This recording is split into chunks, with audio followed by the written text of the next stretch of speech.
Chapter 1. The Present. I stood on the second-floor balcony of the library, overlooking the smoldering remains of books and the overturned shelves. Soot-stained ceiling tiles told a tale of a fire which did not completely take. Nevertheless, the damage was done. Many books had survived, but they had sustained extensive smoke and water damage. Amazingly, the fire retardant system still had a little pressure left in it. The water was flowing out of the sprinkler heads at a trickle now. Tendrils of smoke were still emanating here and there. This had been set recently, within an hour. There were other acts of vandalism as well. Most of the windows were broken, and obscene graffiti had been painted maliciously on the walls of a facility that existed only as an educational facility. Heathens. It is the noun I use to describe them. Somehow, many of them had survived when so many good people had died. They roamed in gangs of various numbers, leaving a trail of ruin in their wake. They had little regard for rebuilding society, bent only on their own short-sighted, destructive desires. There was nothing for me here. Since the infection outbreak, my visits to the Nashville area were infrequent. The urban areas, densely populated back when society was normal and functional, were now populated with the infected. My thoughts were interrupted when I heard angry yelling. It was not inhuman in origin, definitely human. My survival instincts warned me against it, but I was curious. I surreptitiously exited the library through a side door. The muffled voices were now more succinct, and I could discern the direction. I crept south along Edmondson Pike toward the sounds, scanning the area warily as I walked, hugging the abandoned cars for cover. I did not have to go far. There were 3 of them. I used my rifle scope to get a good look at them. 2 of them were rough-looking men. The third one was a young girl with long dark hair. One of the men, a tall, lanky man with rounded shoulders, was loudly berating the girl, and as I watched, he hit her with a stinging backhanded slap. She fell to the ground. The other one, a shorter, dirtier version of his friend, laughed loudly. Both of them had beards with some kind of beads braided in them. It looked stupid. The tall one then began kicking the girl. Not hard kicks that would have broken ribs, but softer kicks. Kicks intended more for debasement and humiliation. I crouched beside an overturned car and rested my rifle on one of the flattened tires. About the time I got sighted in, the tall one picked up the girl by the scruff of her neck and gruffly yanked her pants down. Correction. Did I say girl? With the aid of my scope, I could see other things. Nope. Definitely not a girl. He was skinny as a rail. It was difficult to determine his age, maybe 11 or 12. I made a decision. Kill the bastards. They were bullies. I had a special dark place in my heart towards bullies. They'd been passing a whiskey bottle back and forth while bullying the little boy. The short one took a long pull from it and laughed gleefully when his friend yanked the kid's pants down. I scanned the area with my scope, then took my eye off of them for a moment and did another quick check of my surroundings. Paranoia was a positive character trait in this day and age, and I did not want to be ambushed from behind. When I looked at them again, Big and Ugly now had his captive bent over the lowered tailgate of a truck and had his own pants down. He had no idea I was watching him as he started brutally sodomizing the boy. Disgusting. His body was gyrating fervidly, too much for a clean headshot, so I put the crosshairs at the center of his shoulder blades, took a slow breath, exhaled, and gently squeezed the trigger. If I had made it past the 10th grade, I could probably give you a nice graphic description of the destruction the boat-tail hollow point bullet caused. Every action book I've ever read does it, but I won't bother. I think you get the idea. After shooting the first one, bully number 2 stood there looking dumbfounded. His alcohol-sodden brain was slow to process what had happened. I worked the action of my Winchester and fired again.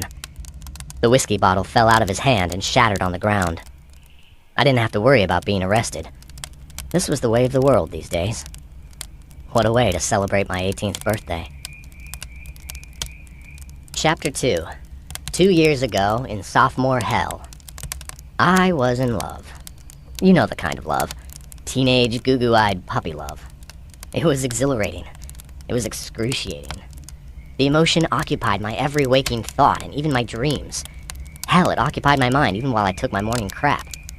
I was currently sitting in history class, casting glances at the object of my adoration, when I was broken out of my reverie by Ms. Snodgrass, my teacher. The teacher from hell, I might add. "Zachariah Gunderson, are you paying attention?" That's me, Zachariah Gunderson. Currently stuck in sophomore hell. Imprisoned 8 hours a day in a worn-out public high school. The popular opinion is that it should have been burned down years ago. The teacher's name is actually Snodgrass, an old Nashville family name, but she had such a snotty attitude all the students called her Snotgrass, behind her back, of course. I looked up at her. She was short and very stout, like a bulging beer keg.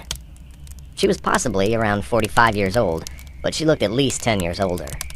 She was currently glaring at me over a pair of dirty bifocals. "Oh, yes, ma'am, I'm here." A couple of my friends chuckled. I grinned and looked over at Macy. She glanced at me without expression and turned her attention back to her textbook. Macy Kingsley was her name. She had long blonde hair, hazel green eyes, perfect white teeth, and nice teenage curves. She was on the varsity cheerleading team and very popular.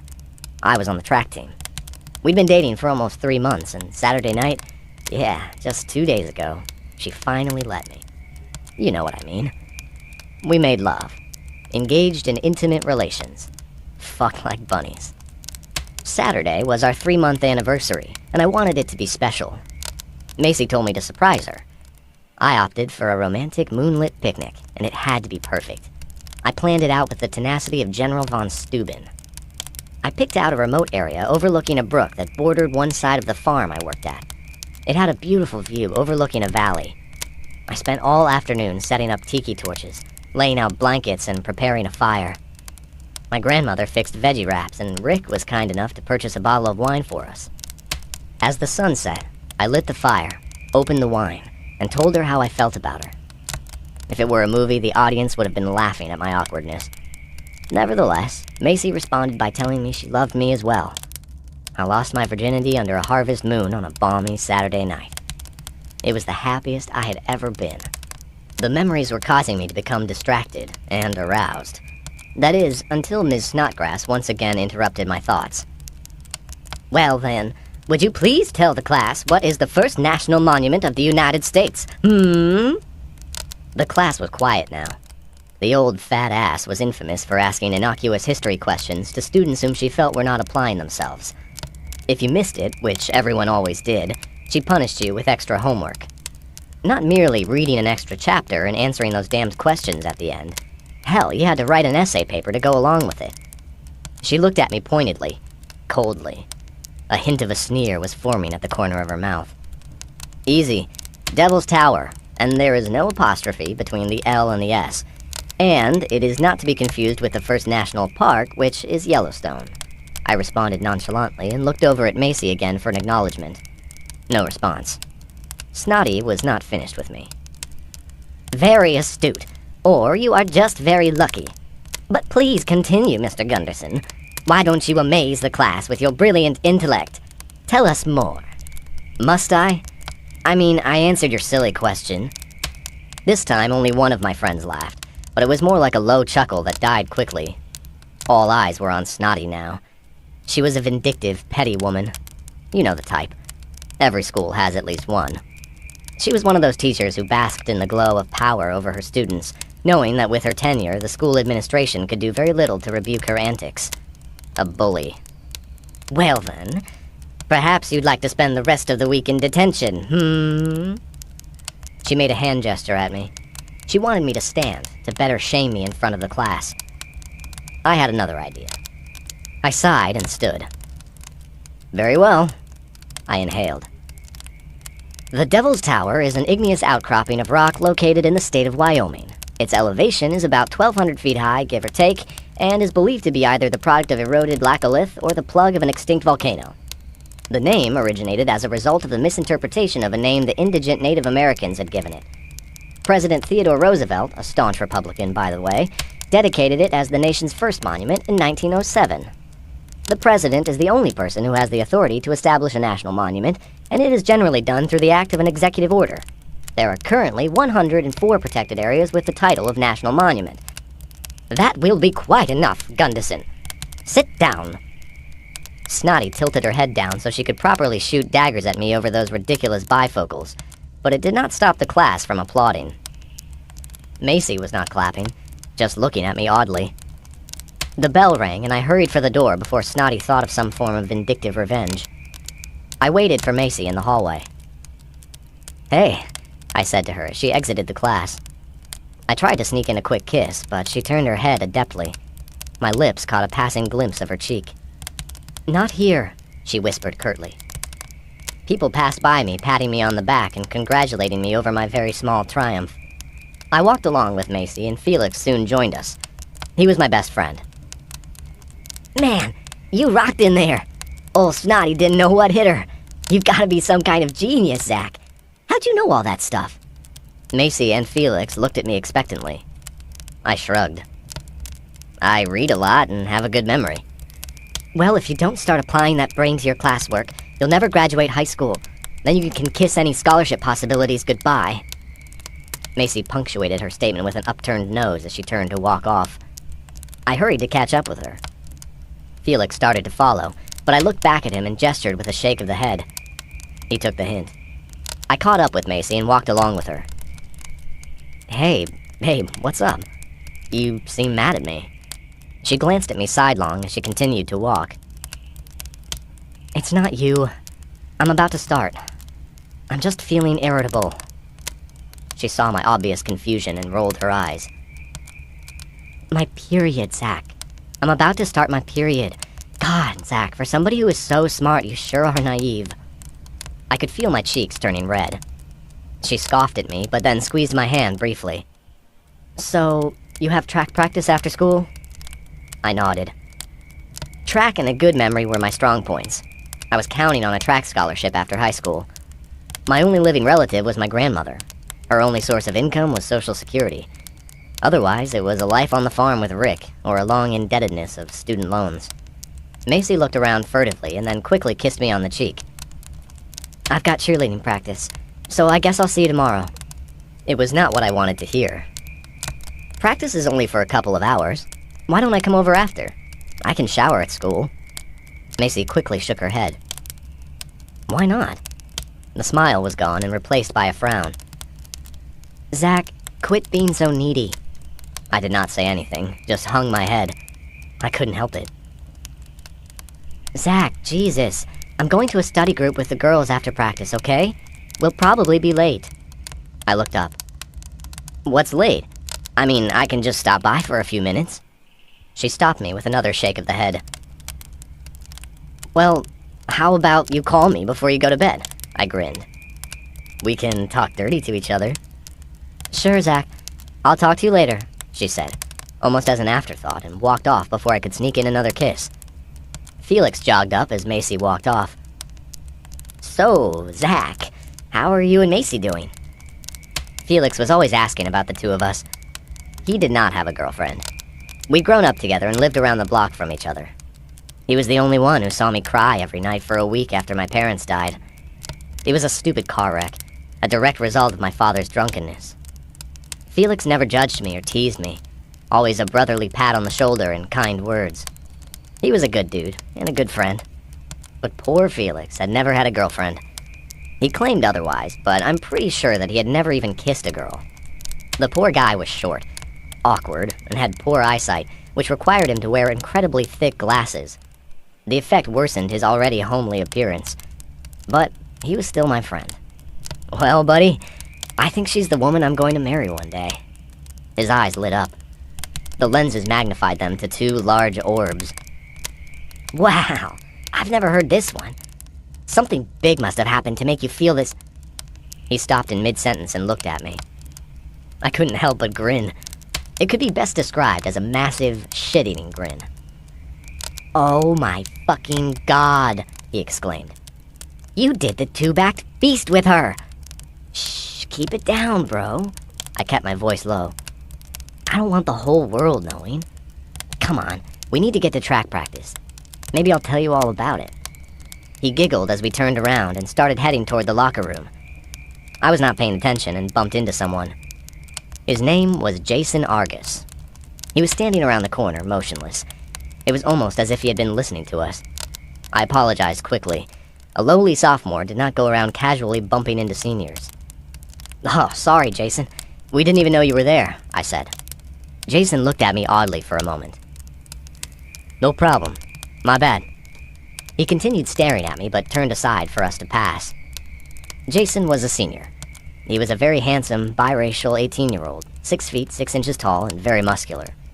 He was a varsity athlete with letters in baseball and football, all of which made him probably the most popular guy in school.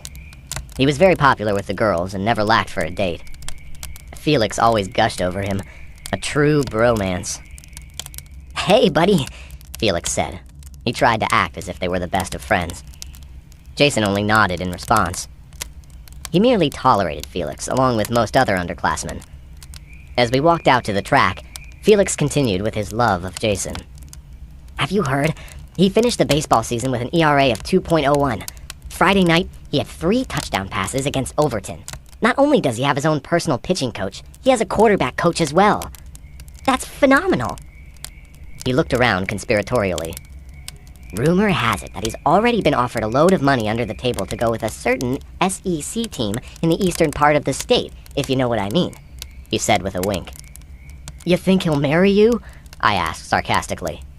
Felix laughed and actually blushed. "You crack me up, Zach." Our conversation was interrupted by one of the assistant principals. "Mr. Gunderson, there's a rather rough-looking man who is waiting for you in the parking lot. He said he is your boss, and there is an emergency involving your grandmother." Chapter 3. My Grandmother. I spotted Rick sitting in a truck waving at me. He had his 3 dogs with him, whom he had named Mo, Larry, and Curly. They were strays he had found and adopted. It was hard to tell what mixtures of breeding made up their genetic content. It was assumed they had the same mother, but it was hard to tell. "Hey, Rick, what's up?" I asked when I jogged up.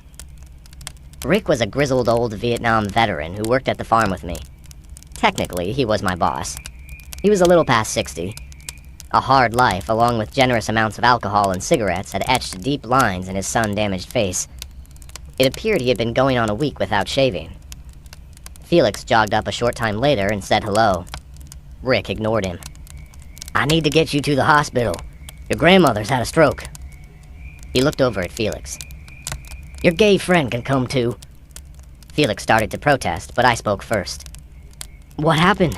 I asked. Rick looked at me as if I was stupid. "I just told you. She had a stroke." He stared at me a few seconds more before he felt like he needed to elaborate. "The postal lady found her lying in the backyard and called 911. I don't know why they didn't call you at school, but the neighbor seemed to think you were at work and called there. I got the phone call." He looked around and took a swig out of a pint of cheap whiskey. "Look, get in and I'll give you a ride to the hospital. We'll figure it all out when we get to the hospital and talk to the doctors." Felix opted out of going with us and agreed to drive my little Ford Ranger truck home, but made me promise to call him the minute I knew more. He nodded, gave me a pat on the back, and trotted off. I walked over to the driver's side. "Slide over. I need to drive," I ordered. It was hard to gauge Rick's level of sobriety, or lack thereof. Rick snorted. "I ain't drunk, you smart-ass kid." "Come on, Rick. You just got your license back. You don't need to get arrested again." Rick snorted again, but after putting up an obligatory fuss, ceded the driver's seat to my smart and sober ass. We rode in silence. Rick was listening to a talk radio station. The host was rambling on about government conspiracies. I tuned him out. Grandma was unconscious when we arrived. I was met by the doctor before I could get in the room. "How is she, sir?" I asked tentatively. He did not answer me, at least, not right away. "Are you her only living relative?" he asked pointedly. I shrugged. "You are under 18, I'm guessing." I nodded. He looked over at Rick, probably smelled the alcohol, and redirected his attention back to me. "She's had a massive stroke. She was probably lying outside for a while before being found. Her body temperature was very low when she came in. With her age and poor health, the prognosis is, He did not finish the sentence. He did not need to. I looked past him into the room. She was hooked up to some monitors. There were at least 2 IVs in her arms, and there was a tube shoved in her mouth. She looked terrible. Weak. Mortal. On the drive over, I was strong, in control. Not now. I felt tears welling up. The doctor put his hand on my shoulder. Are you sure there was no other family, son? I wiped my eyes. My parents died in a car wreck when I was young. She took me in. My father has family somewhere in Sweden, but I have no idea how to contact them. There might be some cousins out there somewhere, but I've never met them. I did not tell him that my dad's family had disowned him years ago before I was born. I looked at the doctor. Our only income is my job at a farm and Social Security. We'll never be able to pay the hospital bills. He held his hand up. Don't worry about that. We have policies in place for indigent patients. My mouth tightened at the statement. Calling my grandmother indigent really bothered me, but it was true. Hell, she and I probably had $100 between us. She did not even own the house we were living in. I had planned on dropping out of school in order to work full-time, but she would not hear of it. She insisted that I finish school and go to college. I was not allowed to stay the night in Grandma's room. The staff informed me in a polite but firm manner that I could only sit in the lobby all night with other patients' families. Rick overheard and interrupted. Kid, do you really want to sit all night in a room full of strangers? I hung my head. If something happens, it happens. There won't be anything you can do about it. Come on back to the farm and stay with me, he said. I reluctantly acquiesced. We each gave the doctor our cell phone numbers. Rick's brain sparked a bit, and he realized by letting me drive he could now drink without worrying about getting pulled over by a hard-nosed cop. He tossed me the keys as we walked into the parking lot, and he drank from his bottle without worry. We rode to the farm in silence. There used to be a gate at the entrance, but somebody, a certain person who goes by the name of Rick, ran over it after a night of boozing it up at the VFW. He forgot that either it was there, or did not care. The next day, it took us an hour to get the gate's mangled remains out of the undercarriage of his truck. Rick was the caretaker, foreman, and jack-of-all-trades at the farm. The main property owners were an older couple named Parsons. They owned 500 acres and contracted another 500 from neighbors. Rick ran the farm, and I worked for him. He was paid a salary and lived rent-free in the old homestead. Rick walked in and flipped on some lights. After getting the fire going, he made himself comfortable in his tattered easy chair, and I sat on the couch. We listened to the crackling wood in a somber silence. You want a drink? He asked. I arched my eyebrow at him. He chuckled and drank a hefty swallow. You want to talk about it, kid? I shook my head. Look here, kid. You're hurting. I can see it plain as day. I'm asking if you want to talk about it, and you give the obligatory no. This is the part where I'm supposed to coax it out of you. I'm not going to do it. You want to keep it all bottled up inside of you, that's your call. If you want to talk, I ain't going nowhere. We can talk all night. Well, he had a good point. I guess I felt like I did want to talk about it. At least, a little bit. What do I do, Rick? Well, kid, you always plan for a worst-case scenario. And you always recognize the inevitability. The inevitability is your grandma is going to die. Rick said it in a matter-of-fact tone. I was taken aback. How do you know? Hell, Zach. How old is she? 84? 85? He asked.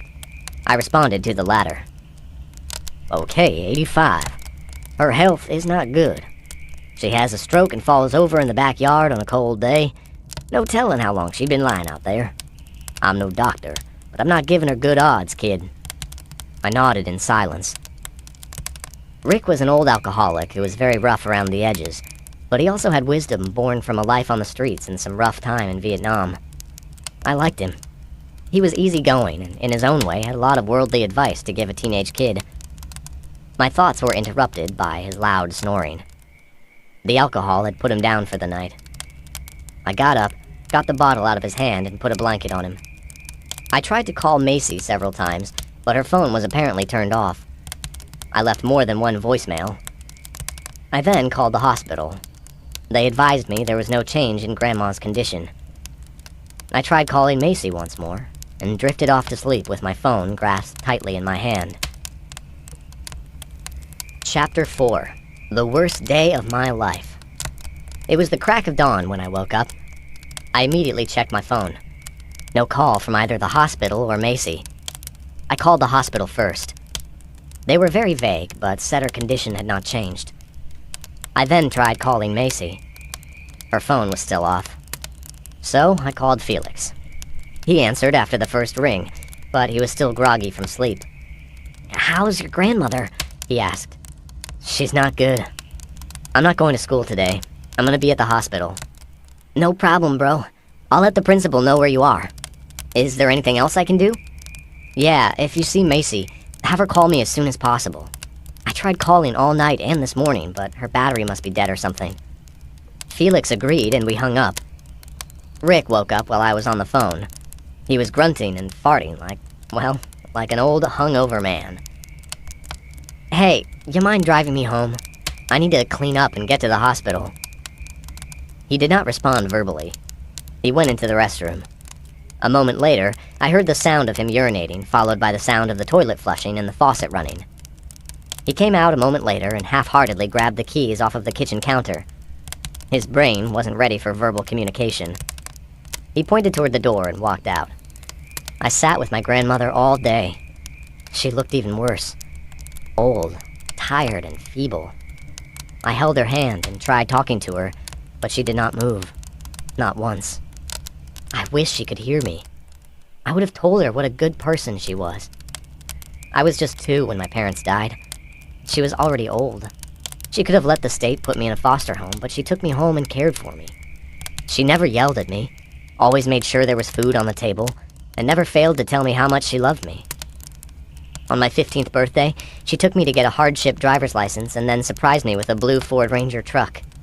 It was well used and had a few miles on it, but overall was in decent shape. She refused to tell me how much it cost. It was the best present I had ever received. The charge nurse, a matronly-looking, dark-skinned woman with breasts like watermelons, tolerated me for a few hours, but finally shooed me out. I must have looked bad, because she ordered me to get some rest and promised to call me if anything changed. I was just about to walk out the door when the alarms on the machine started sounding. The nurse pushed me out just as several other personnel rushed in. A code blue. Cardiac arrest. I watched quietly. Helplessly. They tried. They really did. But it was Grandma's time. I spent the next hour with the hospital administration and a chaplain who was preoccupied in an ongoing cell phone text conversation. They were polite, but business was business. They needed to know what to do with Grandma's body.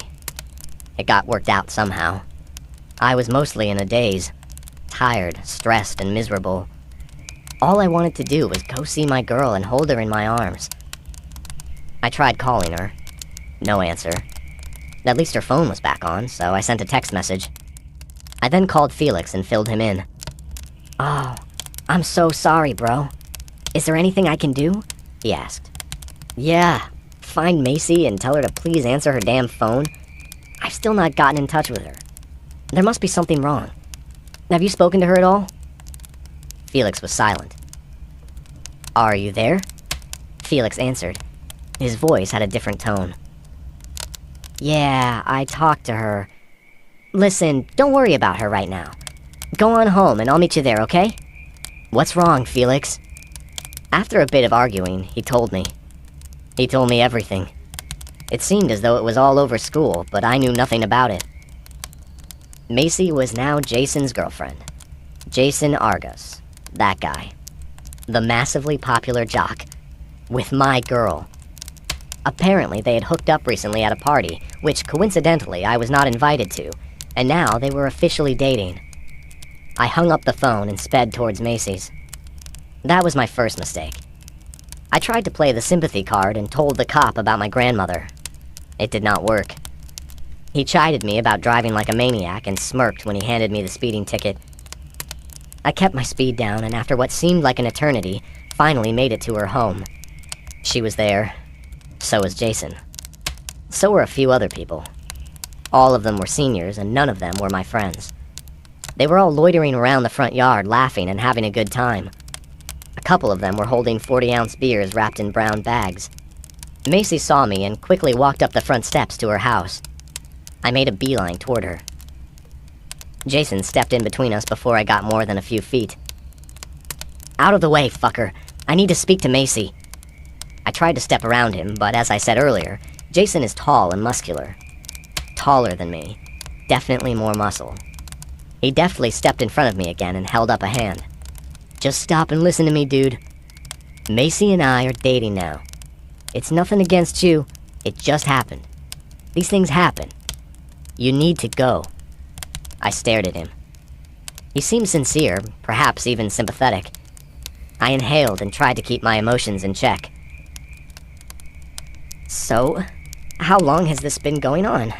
I asked quietly. My voice was cracking and I was literally shaking. I could see two of his boys standing behind him grinning and pointing at me as if I was some sort of carnival act. Some girl I'd never seen before was holding her cell phone up at me. Jason sighed. "It's been going on a couple of weeks now. Listen, Zach, this is not Macy's fault. She was just confused.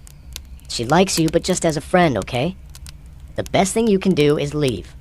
I'll have Macy call and explain everything to you later." My body was numb. I could feel nothing except for a tightening in my chest. Macy refused to look at me. Jason was holding his hands up passively. I was about to turn around and walk away. And then, he smirked. Aside from the cop, I had seen that smirk once before. Felix Macy and I had gone to one of the school's baseball games a couple of months ago. Jason pitched a terrific game. Only one of the opposing players was able to get a hit in, which was a home run. A couple of innings later, Jason hit him in the head with a wild pitch. After the game, a group of us gathered and we watched as a local newspaper reporter interviewed him. He asked him about the wild pitch. Jason was very apologetic. He said he was trying to throw a slider and it got away from him. He went on to say he was very sorry for injuring the other player and he would pray for him. The reporter thanked Jason and turned away.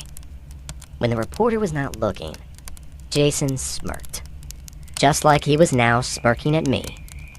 I took a swing at him, a roundhouse right I was certain would knock him out. He easily blocked it and replied with a 1-2 combination. I hit the ground, dazed and humiliated. That would have been enough. I was done for. Once the stars circling in front of my eyes went away, I was going to get up and walk to my truck with as much dignity as I could muster. It was not to be. While I was lying there, his two boys decided to join in. They ran up and started viciously kicking me. The last thing I saw before losing consciousness was Macy looking at me. It was the day before Thanksgiving and my 16th birthday. And yes, it was the worst day of my life. Chapter 5. The Beginning. I regained consciousness in an ambulance. My mind was in a fog. I could not yet fully fathom what had just happened to me. The only thing I could really grasp was that this ambulance ride to the local ER was going to be yet another bill I would not be able to pay for. The paramedic, an attractive blonde who reminded me of Macy, was asking me simple questions. What was my name? What day was it? Did I have any communicable diseases? When she was finished, she smiled and squeezed my hand. I guess I answered to her satisfaction. The ER personnel were nice, but hurried. The place was full of patients. Even the police officer, the same one who gave me a speeding ticket, was very polite as he took a report of my assault. He was even kind enough to turn his head every time he coughed. I had multiple contusions, a black eye that had swollen shut, a mild concussion, a rib or two were broken, and my testicles felt like someone had taken a jackhammer to them. The doctor said I would live, but would be in pain for a while. If only he knew how right he was. He gave me a prescription for some pain medication and kicked me loose, no pun intended. I had no insurance. I wondered if it made a difference in my treatment. Felix and his father were waiting for me as the orderly pushed me out in a wheelchair. Felix, what a friend. He heard what happened within minutes. Word gets around fast in high school. He called Macy, who was gracious enough to fill him in. He and his father drove over to get my truck and then hustled over to the ER. The two of them stared at me with pitiful expressions. Mr. Stewart was an older clone of his son. He actually looked like Mr. Magoo. They both wore the same thick eyeglasses, they had the same build, and even their haircuts were exactly the same. They gingerly helped me to my little Ford Ranger, and Felix drove me home in silence. I kept my eyes closed to try to alleviate the pain and prevent needless conversation. "Okay, buddy, we're home." "Oh, shit," Felix gasped. I opened my eyes and looked. Someone had decided they needed to rub it in a little. They had spray-painted some choice graffiti on the front of my house. Let's just say there were some disparaging references to my gender, my sexual orientation, and my penis. Very nice. I guess losing one's grandmother garnered little sympathy these days. Mr. Stewart parked on the other side of the street and waited. He seemed not to notice the graffiti. Felix stared at the vandalism. Bro, that is so fucked up. Why would they do that to you? He shook his head in disgust. I would have too if my head did not hurt so badly. You want me to stay the night? Pops won't mind and I can try to clean this stuff up. He was looking at me with those big, pathetic eyes as if he was the one who had just taken a beating. I shook my head, making the pain worse. I appreciate it, Felix. I really do. But I just want to be alone for a while. A tapping on the truck's window interrupted and startled me. I guess I was still shell-shocked. I turned my head quickly, which caused a bolt of pain to shoot through my body. It was Felix's dad. When I rolled down the window, with great difficulty, he patted me on the shoulder and suggested I grab some clothes and stay the weekend with them. After all, it was Thanksgiving tomorrow. I shook my head. I really appreciate it, Mr. Stewart, but I just want to go to bed. I'll give Felix a call in the morning. How's that? He started to argue with me, but opted not to. Instead, he nodded somberly and walked back to his car. Felix made me promise him I would call if there was any problem, and gave me one of his usual pats on the shoulder, which sent yet another spasm of pain down my side. I made it inside into my bed without too much pain. I was lying there watching TV when my phone rang. I looked at the caller ID. It was Macy. My brain told me not to answer, but my heart won out. Are you okay? She asked. Wow, what a stupid question. What do you think, Macy? Let's see, my grandmother just died. You tear my heart out. I got my ass kicked. And when I come home from the ER, I discover my house has been vandalized by some immature idiot with a can of spray paint. What do you think? Do you think I'm okay? She did not respond. Something told me she was already aware of the graffiti. I let the silence build a moment. So, are you going to tell me why this all happened? Or should I just go to my grave thinking what an evil bitch you are? That's not fair, Zach. She responded in a scolding tone, as if she really thought all of this was in fact my fault. So enlighten me, please. I should not have asked. If I remember correctly, she said I was poor, immature, an underachiever, and not going anywhere in life. I was deluding myself into thinking I'd get a full scholarship in a silly little sport like track. She said a few other things that succeeded in tearing down my self-esteem even lower, but I don't remember all of the insults. My brain kind of went into vapor lock at some point during the one-sided conversation. I listened in silence. When she was finished, I hung up without saying a word. She sent me a text a few minutes later. It's for the best. Please don't hate me. I did not hate her. I loved her, which made it worse. I cried some, and then fell asleep in the middle of a news alert about a bad outbreak of flu in the Middle East. I vaguely remembered the commentator reminding people to get their flu shot. I had bad dreams. I had dreams of people chasing me and beating me. Dreams of finding Macy and Jason having sex. They would be engrossed in carnal ecstasy. I would shout at Macy, only to have Jason look at me and smirk. I'd jerk awake, which tortured me with spasms of pain. I finally made it to morning. I struggled out of bed and saw my phone had text messages waiting. My heart skipped a beat. For some stupid reason, I thought it may have been Macy begging for me to take her back. Like I said, stupid. Very stupid. The caller ID showed the calls were blocked. The first text was a link to a YouTube video. The subsequent texts were just a series of LOL, LOL, LOL. I clicked the link. There I was, getting my ass kicked all over again. I watched as I tried to hit Jason. I saw the anger on his face as he blocked my punch and decked me. Then his friends ran up and started kicking me. Much to my surprise, Jason pushed them away and made them stop. There was an expression on his face. Concern, maybe? I guess I should have been grateful. If those two had not been stopped, I would have been in much worse shape. Macy just sat there on her stoop, smoking a cigarette and watching with an air of indifference. Yeah, I cried some more. My self-esteem was now officially lower than whale shit at the bottom of the ocean. After a while, I struggled out of bed, didn't bother with a shower, and spent a futile half-hour trying to clean the graffiti off the house. I had a scrub brush with a bucket of hot water and Pine Sol, but I just could not scrub for more than a few seconds before the pain would make me stop. I finally gave up. In my current condition, I did not have the strength or energy. I went back inside and lay down. The doorbell rang approximately 10 minutes later, right about the time I was nodding off. Of course, my heart leapt. I thought it might be Macy. I struggled out of bed. No again. It was Felix. He had a big basket of food, beverages, and his Xbox. He made a jerk with his head, indicating to me to get out of the way, and walked to the kitchen. I told my parents there was no way you'd come over, so my mom fixed us up with some food. And you're not gonna believe this, but Dad even snuck us some beer. Have you eaten yet? Felix asked. I shook my head. He nodded and made a couple of peanut butter sandwiches. I normally would have smiled, but I did not have it in me. All right, you go sit down, enjoy the sandwiches, and take it easy. I'll clean off the paint. Don't you worry about a thing, your old buddy Felix is here. Felix labored over the paint for a couple of hours. He succeeded in getting it all removed, but now there were these off-colored spots on the siding that were lighter in color. If one looked closely, the words could still be seen. At one point, I logged on to my Facebook page. I was not surprised when I saw some derogatory comments posted. Oh, and Macy was no longer on my friends list. No surprise there. I read the comments. Some were supportive, but others were very cruel. Felix walked in as I was looking at it. He looked over my shoulder at the screen and sighed.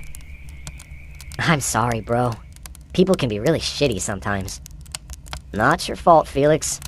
Not your fault. I held the tears in, deleted my account, and turned the laptop off. We spent the rest of the afternoon eating and watching TV. At one point, Felix grabbed the remote control and turned the volume up. Hey, check this out. It was a special news report. The newsperson, a young auburn-haired woman with a nice chest, large mouth, and very white teeth, was commentating about the flu bug. News reports out of the Mideast indicate that a deadly strain of flu is reaching pandemic proportions. Hospitals and clinics are reported being overrun with patients. We're now going live in Cairo with CNN foreign correspondent Jim Denzing. Jim? The screenshot changed to a handsome but haggard-looking man standing in front of what appeared to be a chaotic hospital emergency room. His shirt was soiled with sweat and his tie was pulled down. He had not shaved in a couple of days, but the look worked for him. There was the sound of sirens and men in uniforms were in the background. They were all carrying assault rifles and running around in every direction. It looked like a huge clusterfuck. There was a momentary pause as the satellite relayed the message for Jim to start talking. Lacey, the best way to describe what I am seeing is total pandemonium. A non-stop stream of patients has been showing up throughout the evening and there is no end in sight. We've had unconfirmed reports some of the patients are very violent, and the soldiers may have even shot some of them. Little is known about the cause of the outbreak or why it is escalating so quickly. Jim paused for a moment and held his earpiece. Okay, I'm being asked if there are any fatalities as a result of this apparent flu bug. We have asked medical personnel and they refer us to the military, who refuse to comment. The answer is elusive, but it is believed that the fatalities are somewhat high. There was a sudden sound of gunfire out of the view of the camera, and Jim instinctively ducked down. I'm terribly sorry about that, Lacey.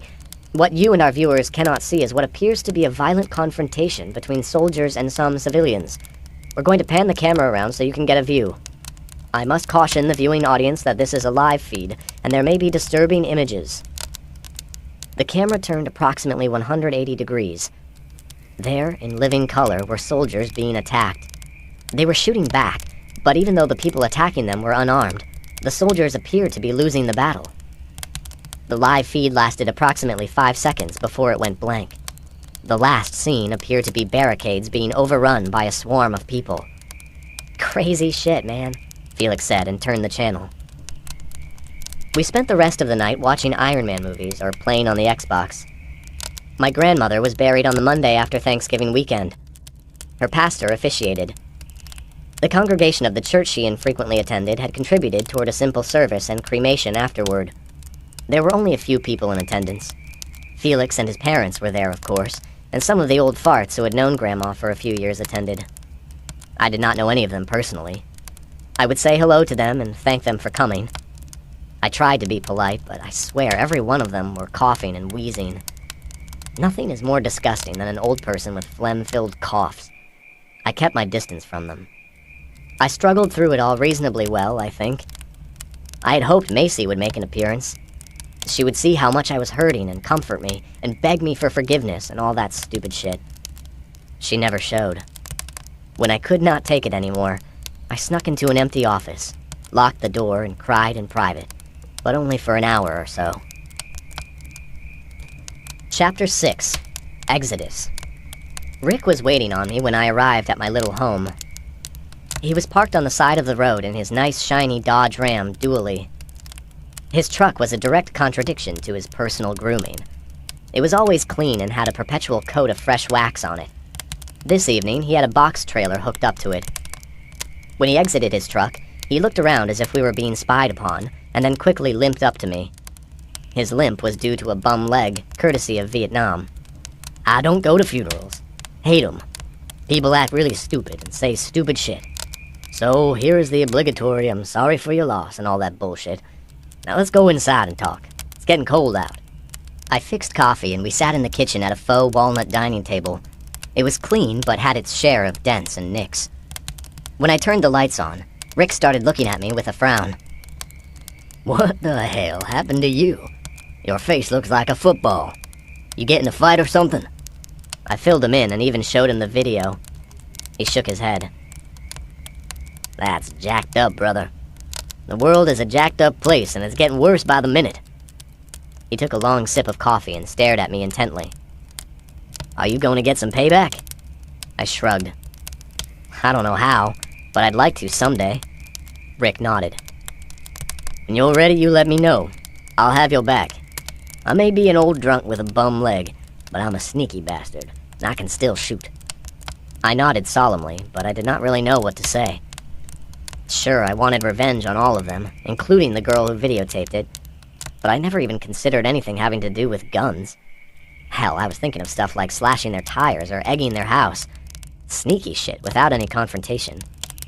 He refilled his cup, retrieved a half pint of cheap whiskey from his jacket pocket, and laced the coffee with a generous dollop.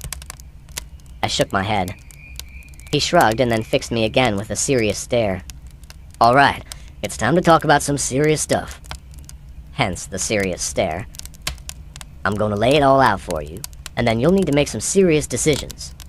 Since you're just 16, some fat, ugly heifer with the Department of Children's Services will be coming around here pretty soon. No matter what you say or do, they're gonna put you in a foster home until you're 18. He paused and took a drink, presumably to let the statement sink in. Now, the way I see it, you can go talk to your friend's parents, and I think they'd take you in. You're a damn good kid, and you're that nerdy gay kid's best friend. It'd be a good home for you. But I think I got a better idea. He motioned at me with his mug. Some of its contents sloshed over the rim. Let's pack your shit right now, and you come live with me. I've already cleared it with the Parsons. I started to reply, but he held up a hand. I don't know if you've been watching the news these past few days, but there's something really weird happening. Something really bad. People all over the world are getting sick. A lot of them are dying, but there's something else going on. A lot of them are going fucking crazy, like zombie crazy. Do you know what I mean? I shook my head. I might have even laughed if I did not feel so miserable. What are you talking about? Are you saying that the end of the world is coming or something? Rick nodded his head somberly. I managed a half-hearted snort. You need to lay off the sauce. Rick arched a bushy eyebrow. Could be. Could be I'm completely loco, right? I'm sure a lot of people would agree with you. I admit I've got a few screws loose, but what if I'm right? What if this crazy old man is right? What then? He held a hand up. Don't say anything just yet, because I'll tell you what will be happening if I'm right. Total societal collapse. I see the way you're looking at me. Just because I'm crazy don't mean I've lost my mind. He emphasized each word, took a drink, and leaned forward. "It's already started, Zach." He reached over and slid the remote control across the table. "Turn the TV on if you don't believe me. Put it on Fox or CNN." I did as he suggested. There was a little bit of sports news, and then they started talking about the flu outbreak. The newswoman, the same perky woman Felix and I had ogled on Thanksgiving, was talking about news blackouts in various countries in the Mideast. I changed the channel to CNN. They were interviewing somebody from the CDC. The caption identified him as a doctor and an assistant director of the center. He was staring at a fixed point on the ground and saying everyone should remain calm and get their flu vaccination. The local news was talking about the full emergency rooms throughout the mid-state area. I flipped to a couple of other channels. Same thing. I looked over at Rick. He pointed at the TV. "You see? There's something bad going on. Now, you're the smart one. What do you think about all of this?" I thought for a minute or two while I watched another news segment. I then muted the sound. "The grip," I stated. He frowned and narrowed his eyes at me as if to say, "What did you just call me?" That's what they called it in 1918. La grippe, or more commonly known as the Spanish influenza. It was a worldwide epidemic. They're not sure exactly how many people died, but the estimation is as high as 50 million. Years later, the CDC did some testing with some old preserved tissue samples and determined that it was a strain of avian flu. Before that, let's see, roughly 541 BC, there was the plague of Justinian. That was in the Byzantine Empire. It was believed to have killed as many as 10,000 people a day at its peak. And in the 14th century, there was the infamous Black Death. Those two were bubonic plague. There have been others. I remembered the news report from Cairo that Felix and I had watched. It now triggered a memory in me of an old book that I had read about the Justinian plague. There had been some speculation the plague originated from infected rats on grain boats arriving from Egypt. Rick slapped the table. "Well, there you have it. You just used a lot of words to say a few years back somebody stepped in some chicken shit or got bit on the ass by a flea, and the next thing you know, 50 million people are dead. So, Zach, it may be just a few hundred people die, or it may be damn near the whole world. And those who don't die, well, they're going to be in a world of lawlessness and starvation. Anarchy. Total fucking anarchy. You may not know this, but I'm in a social network of what people call preppers. We've been planning for something like this. We met just a couple of hours ago at the VFW. We all agreed it's time to bug out and hunker down." Rick finished up his coffee and rubbed his beard. He gave a curt nod to himself as if to confirm a decision he had already made. "Well, what say the two of us hunker down at the farm and ride it out? I've planned ahead, Zach. I've got a shitload of food stored. I got guns and ammo. I got reloading equipment, farming equipment, cattle, chickens, generators, two-way radios, solar panels, fresh water from a well. You name it, I got it. What I don't have is a partner. Having a partner will help tremendously. You got something I don't, Zach," he declared. I looked at him quizzically. "You got your youth, and you got brains. You got a good memory. My gray matter isn't the best, but I've been around. If you think about it, we make a good team.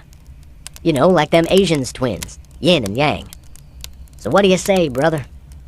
I rubbed my face. His logic, although a bit paranoid, kind of made sense. My grandmother did not own this house. She rented it from some property management company. Chances were pretty good that I'd be evicted before the new year. I was going to need a place to live anyway, so what the hell? I needed to get away. Get away from school, and get away from this house. Get away from everyone. I looked at Rick. He must have read my thoughts because he was grinning. He was even wearing his false teeth, which he only did for meals and special events. I gave him a silent nod and he slapped his hands together in victory. He knew I would say yes. Hell, what else was I going to do? Felix and his father came over and helped load up the trailer. I could not lift very much, so I limited my activity to packing my clothes. We finished in about an hour.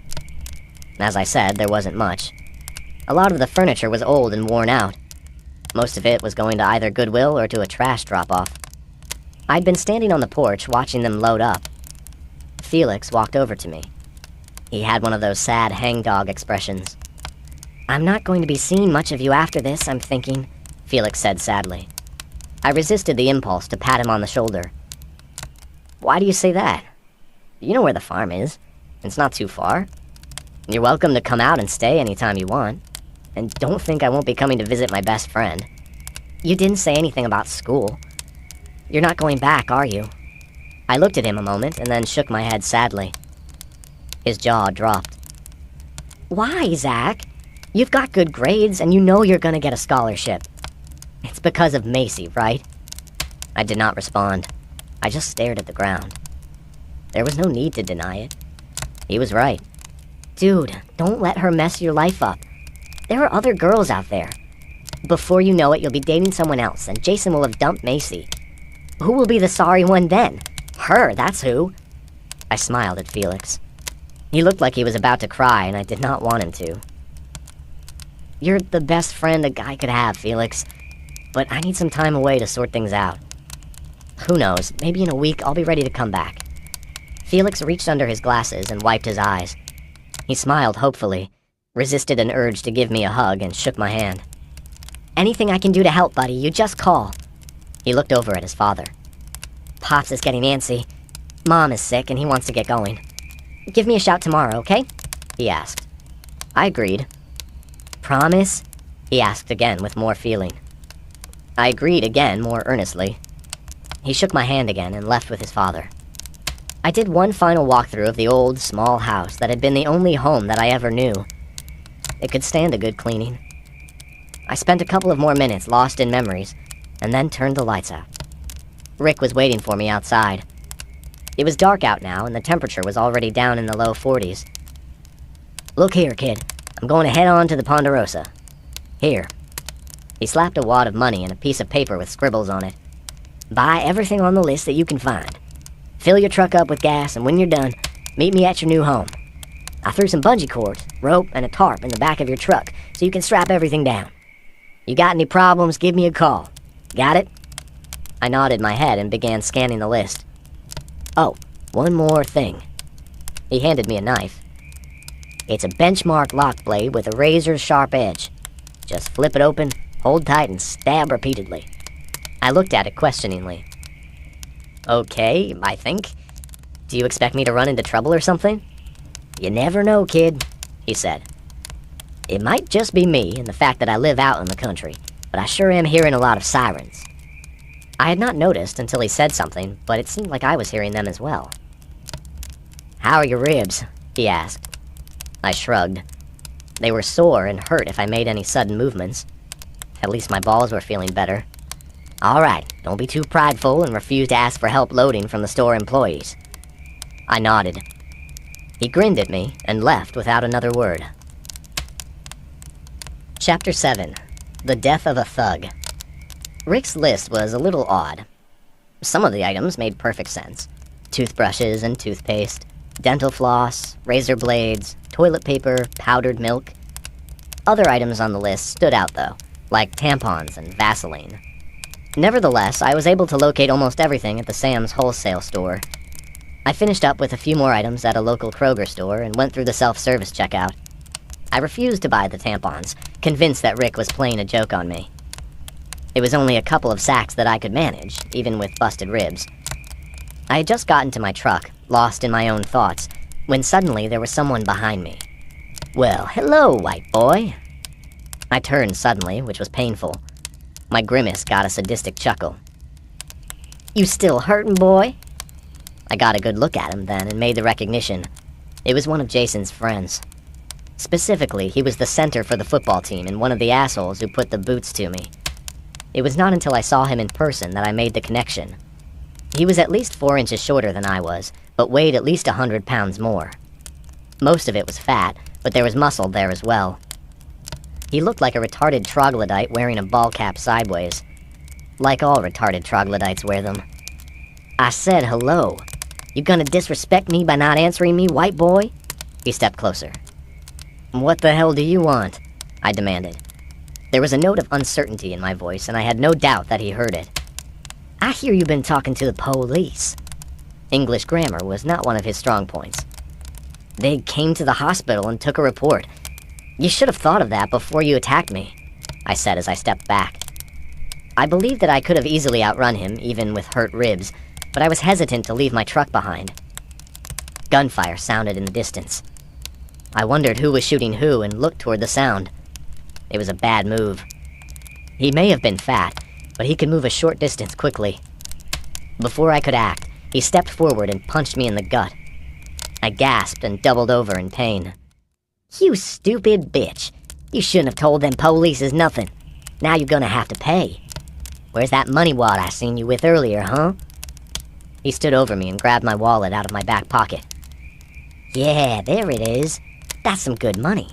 He grabbed the remaining money, a couple of $100, and threw my wallet on the ground. I was on my hands and knees now. I could hear him chuckling at me. I could also hear sirens in the distance, but I instinctively knew they were not coming to rescue me. "Yeah, my boy is doing that little blonde-headed white girl right at this very minute, I bet. You thought she was yours, didn't you? That bitch belonged to my boy, not you. You know what, white boy? I think I'm gonna make you my bitch. You owe me." I was crying again, which angered me. Talking about Macy angered me. Robbing me of Rick's money angered me. Calling me his bitch? Now that was downright disturbing. I looked up at him. He was rubbing his crotch and leering at me. "Yeah, bitch, you gonna take care of me right now." Something inside me snapped. My hand found the knife in my pocket. I locked the blade open and lunged upward with a guttural yell. I don't know how many times I stabbed him. It was all a blur. When it was over, he was lying on the ground, dead. We had ended up in between my truck and another car. I was breathing hard, and my ribs hurt like hell. I had blood all over me. I sat there on the cold asphalt beside my tormentor, gasping for air. He wasn't breathing. Thankfully, my truck and the other car parked beside me kept us mostly hidden from view. I don't know how long I sat there, catching my breath. My mind was in a fog, the thinking processes going in slow motion. I did not know what to do. Rick. I needed to call Rick. The conversation went something like this. "Rick, I just stabbed a guy. I think he's dead." "No shit. No shit. I'm serious, Rick. I wouldn't joke about something like this." I quickly told him what had happened. "What do I do?" He drew in a deep breath and spoke sternly. "Listen to me carefully. Only answer me yes or no. Take a look around, but don't make it obvious. Is there anyone watching you?" I peeked up over my truck and casually looked around. There was nobody within close proximity, only an older couple at the opposite end of the parking lot. They had their heads down and were hurriedly walking toward their car. I relayed this information. "Okay, good. Now get those groceries and money back, and then you need to get out of there as soon as possible." I started to ask about the police, but he shut me up. "No, listen to me. You've got to get out of there pronto. Now do what I said and get yourself in your truck. Don't hang up. I'll wait." I grabbed the money out of his dead hand, grabbed the sacks of groceries, and got in my truck. After a moment, I got back out of my truck and retrieved my wallet off the cold asphalt. I looked around again, trying to make it look casual, and then got back in my truck and locked the doors. It seemed like the proper thing to do. I relayed this to Rick. "All right, you're doing good, kid. Now slowly drive away, just like you would if nothing at all happened. But I want you to kind of keep one of your hands over your face and look up at the light poles with your eyes only. Don't tilt your head up. Do you see any security cameras?" I looked up through my windshield. I spotted one at the far end of the parking lot near the main entrance. Rick directed me to drive away from it and choose an alternate exit. He stayed on the phone with me the entire time until I got back to the farm, talking to me and calming me. It did not help very much.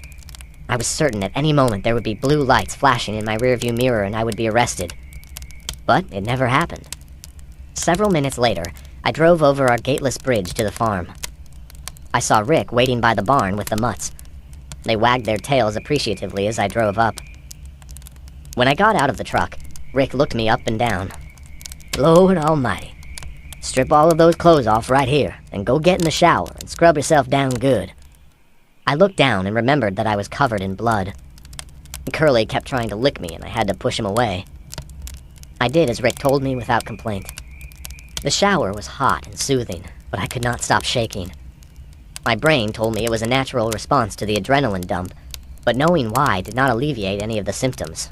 nor did it calm my nerves. 30 minutes later, I was showered and wearing clean clothes. Rick had a fire going. He had thrown my clothes in the fireplace, including my shoes. As they burned, they filled the house with the smell of burning rubber. He looked up at me and handed me his ever-present pint of whiskey. I tentatively took a swallow and nearly choked. He grunted and took it back. "I've got to get your truck unloaded. You feel up to a little work?" he asked. I nodded. The truth was, I hurt like hell, but I needed to do something. Rick nodded. Under the kitchen sink, there was a pair of those rubber dishwashing gloves and a big sponge. Get them and a bucket of hot water, put a little bit of bleach in it, about 2 cups, and wipe down every square inch of your truck, inside and out. Then we're gonna run it around in the dirt and mud and get it all dirty again. "Why am I doing that?" I asked. "Hell, Hoss, you know why. We don't want any of that boy's blood and DNA on your truck. Now, don't get any false hopes. We're not out of the woods yet. There may be witnesses and a security camera may have recorded the whole thing. But, and it is a big but, we may get by. If the police come and visit, they're going to admit you were at Kroger, and yes, that boy was probably one of the boys who attacked you, but you did not see him, and you did not have any kind of confrontation. Got it? If they get to asking any more questions that sounds like they know you did it, you lawyer up and dummy up, okay?" I nodded. It seemed to make sense. He looked at me, not unkindly. "You're thinking about what you did. You're thinking you just murdered someone, aren't you?" he asked. I nodded again. The shakes made a sudden reappearance. "Okay, kid, let me tell you something. If you want to turn yourself in, good luck to you. I'll write you if this flu thing is just a passing bug, that is. But think of it like this. That boy deserved what he got. If you hadn't have stabbed him, there's no telling what he would have done to you. You did what you had to do. I don't want to hear any whining about it. Right, boys?" He looked at the dogs. They kind of just sat there with blank dog-like expressions. "See? The boys agree." I silently assented and spent the next hour wiping down my truck. After I finished, I drove it around the farm, getting it good and dirty. I was relying on Rick's advice. I certainly did not want to go to prison. I'm skinny, blonde-headed with Nordic features, blue-eyed, and a big, toothy smile. I'm fairly certain my prison buddies would change my name to Susie and have me wearing lipstick and a short dress for my duration. Not a pleasant thought. On Rick's advice, I had a couple more shots of his rot-gut whiskey and went to bed a short time later. I thought I would never fall asleep, but sleep did come. I awakened more than once due to nightmares. Rick and the Mutts never noticed. Chapter 8. Wildfire. The police never came. Rick was right. They apparently had their hands full with another crisis. We watched the news on TV. Video footage from around the world was shown of people going crazy and attacking other people. The graphic stuff was blurred out at first, but it soon gave way to raw, uncensored footage. We watched as sick, maniacal people would launch themselves upon hapless victims, tearing at them and sinking their teeth into flesh, gnashing and gnawing. We watched as police and soldiers stood side by side, shooting over and over at approaching hordes, only to be overrun by the sheer numbers. Gunshots other than headshots did not seem to affect them. We monitored blog sites, Facebook, Twitter, Jabber, Steambox, and a couple of other social network sites that I had never heard of before. Rick had his ham radio going, talking to his fellow preppers. He was in some sort of club comprised of ham radio operators from around the world, and they spoke to each other in that peculiar ham radio operator lingo. Some of the items he had me buy were large maps and a box of thumbtacks with multiple colors. We hung the world map on the wall and inserted thumbtacks on the cities where outbreaks were being reported. The color coding represented the number of reports. The red thumbtack represented the highest number of reports. At the end of 2 days, the entire Middle East region was festooned with red. Southern Europe and most of Africa had a number of yellow. The good old USA was starting to gather a number of blue tacks. I wanted to use green like the colors on a traffic light, but Rick outvoted me. He thought green would be misleading. I reminded him it was only the two of us viewing the map, and I doubted there would be any confusion, but I just got a withering stare. So, blue it was. Blue, of course, represented minor reports. On the third day of this endeavor, we had all of Africa red. Most of Asia was yellow, but the reds were creeping in. Europe was completely yellow, with the red starting to creep north. Most of the cities in North and South America had blue tacks, with the exception of the major cities like Rio, New York City, and Los Angeles, which had yellow tacks. I pointed out one blue tack to Rick. "What is this one all about?" I asked. It was stuck on a spot in Antarctica. Rick turned away from the computer monitor and looked at it. "There's a research base down there. Fox News reported that a scientist was very sick and there was trouble with bad weather keeping a rescue plane from flying down there. Since then, they've lost radio contact with them. Probably should replace it with a red tack." His cell phone rang. He looked at it in surprise, as if he honestly thought the world had already ended and we were the last people on Earth. After a couple of rings, he answered and spoke tersely to whoever was on the other end before hanging up. "I ordered a resupply of propane 4 days ago. They just now decided to come out. The driver is bitching about the road being blocked." Since we no longer had a gate, we blocked the bridge with a John Deere tractor, complete with a backhoe attachment. "I'm going to move the backhoe and let him in. You keep monitoring the news, okay?" I agreed. The bridge was the only entrance to the farm. If you wanted access to the farm, you either had to fly in, swim across the fast-moving creek, or drive several miles around to the back of the farm with an ATV and use wire cutters to get through the cattle fencing surrounding the farm. We had earlier agreed that the blocked roadway would at least give us time to prepare if the police showed up. The old homestead we were currently living in was heated by propane and the fireplace. There was a tank behind the house that needed to be filled every fall. I was wondering what exactly we were going to do next fall. It was definitely something to add on the to-do list.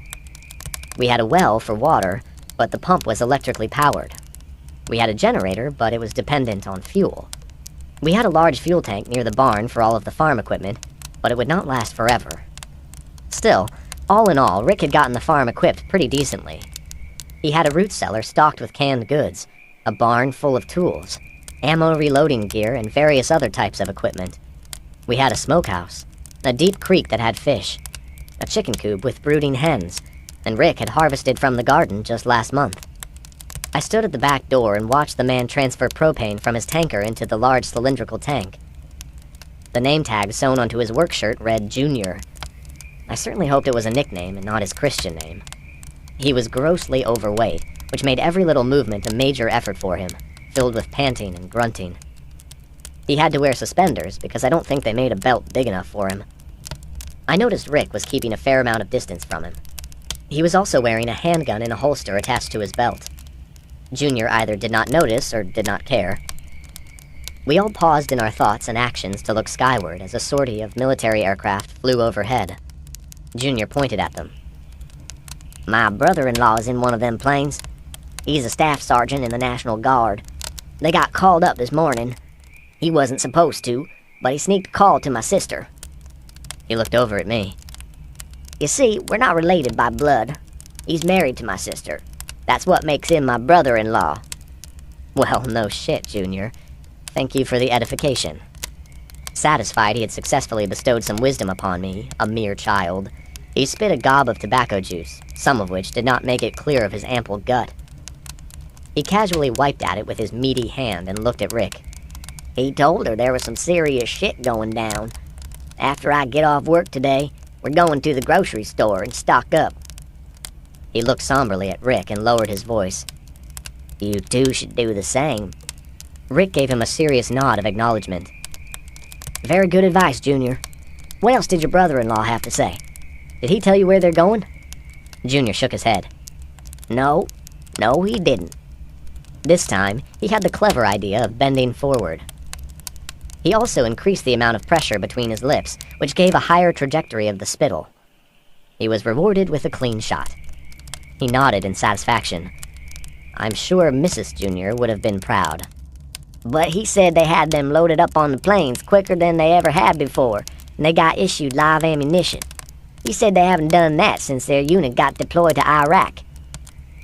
He wiped his mouth of leakage. "He's a genuine war hero.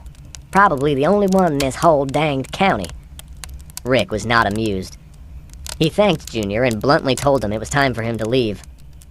Junior shrugged and waddled back to his tanker truck. Rick followed him to the road.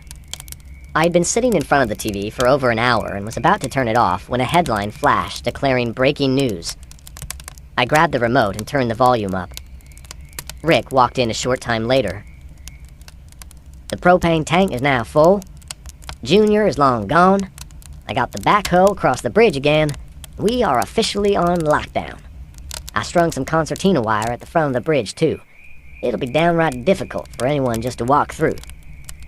What are you watching?" I turned to him briefly and pointed to the TV. "They said O'Hare Airport in Chicago has suspended all incoming and outgoing flights. No official reason has been given, but the newswoman is speculating the flu outbreak has caused a shortage of employees." Rick scoffed. "Yeah, right. They didn't say anything about zombies, but what do you bet they've had some attacks? All right, Einstein, what's so important about O'Hare?" "Well, it's an international airport. They have flights incoming from all over the world.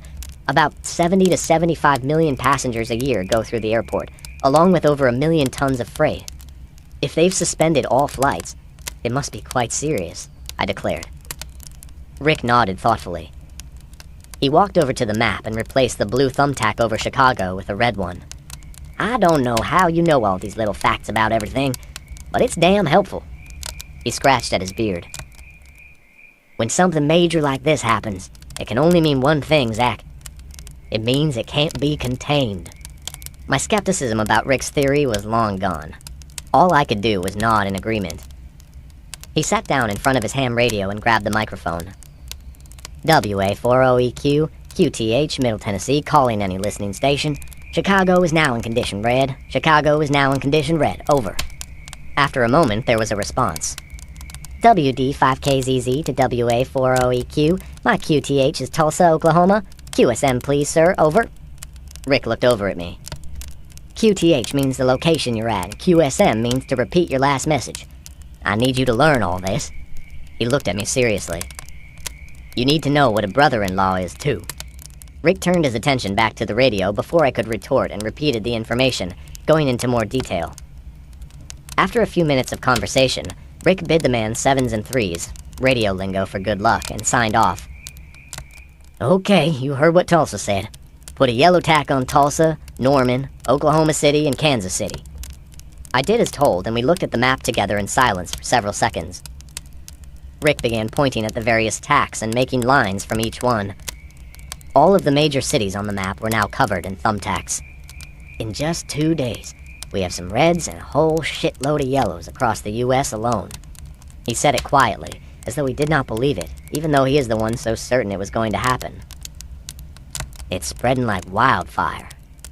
I looked over at Rick's dogs. They were looking at the map also. In the ensuing hours, all of the airports and seaports closed. The interstate system became a massive traffic jam with people frantically going to some place they believed to be safer than where they were. Grocery stores were emptied of their wares. Convenience stores, popular for the ease of purchasing gasoline and minor food products, were overrun with impatient customers. It inevitably led to short tempers and fights. Spontaneous riots were breaking out, as people could not seem to grasp what was happening. It was the government, they'd shout. Somehow it was always the government's fault. The president gave a live speech promptly at 6 o'clock. I turned the volume up on the TV. "My fellow Americans," he began. "Oh shit, here it comes. Get ready to bend over, fellow Americans. Bohica," Rick yelled. "I am speaking to you this evening from the confines of Air Force One. As you may now know, the world has been beset upon by a deadly illness of pandemic proportions. Well, no shit, Sherlock. I have activated all military units, personnel with FEMA and the CDC. You should have done that weeks ago, numbnuts. This morning, I called upon Congress to join with me in enacting martial law." Rick looked at me. I nodded in understanding. "We must have faith, perseverance, and work together if we are to survive." "Oh, I believe you, pal. You've helped out so much already." Rick's running commentary prevented me from hearing the majority of the speech. It was irritating, but I guess it did not really matter. "May God bless you, and may he have mercy upon us." The map was completely covered in red by the end of the week. Chapter 9. Our First Zombie. Rick folded his arms, sighed loudly, and climaxed with a loud belch. We had just finished a breakfast of eggs, sausage, and lard biscuits. I asked Rick once why, in all of his planning, he never bothered getting any dairy cows. I never got an answer, just a surly stare. We were absorbed in our thoughts as we finished off the last of the fresh orange juice. "I have made a grievous tactical error," Rick said. I looked at him. He looked at me. The dogs looked at both of us. "If everyone is going to die off, we should have gotten us a couple of ladies to shack up with us." He scratched his whiskers. "It's gonna be hell without getting some pussy every once in a while." "But you hate women. You said so yourself," I said. He glared at me indignantly. "Not true. I like women. I like the way they look, the way they move, the way they feel, and I like the way they smell. Hell, I like the way they taste, if you know what I mean. But I can't stand to be around them for any length of time. It doesn't matter anymore, I guess. They're all dead." He was looking at the map as he spoke. All television, radio stations, and the internet had gone down some time ago. It was the same with the phones, both cell phones and the landline. All of them were dead. I tried them often, but the result was always the same. I had tried calling Felix before the phones went out, but never got through to him. I hoped he was okay.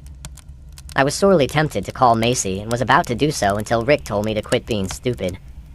I had managed to oppress any thoughts of Macy, well, mostly, but when Rick started talking about women, I would instantly start thinking of her. Was she alive? Was she still with Jason? It frustrated me. I wanted to see her. At least, I thought I did. I definitely wanted to see Felix. I missed him terribly. "Everyone isn't dead," I exclaimed as I put my shoes on. My ribs had healed to the point where they only bothered me occasionally, so I could now bend over and put my shoes on without too much discomfort. "You want me to feed the cows and chickens today?" I asked. It was cold out now. The grass was dormant, and the livestock needed additional food in order to survive the winter. I was walking toward the door when Rick snapped his fingers several times at me to get my attention. "What do you mean everyone isn't dead? How the hell do you think you know that? Neither of us has left this farm in almost a month, and this damn radio has been awfully quiet." I finished tying my shoes. I was going to go for a jog after the morning chores were done. "Simple math," I said. Rick made a circular motion with his hand. I guess he meant I should continue. "All right, think of it this way. The two of us basically quarantined ourselves out here, merely over a gut feeling you had and not much else. We don't know anything about this disease other than what we've been reading on the internet and listening to on TV. It infects the host and either kills them or converts them into a violent, maniacal, murdering animal. Zombies," Rick opined. "Yeah, if that's what you want to call them. So, how does a person become infected? We don't know. We've heard many different theories, but we're in the dark in this area.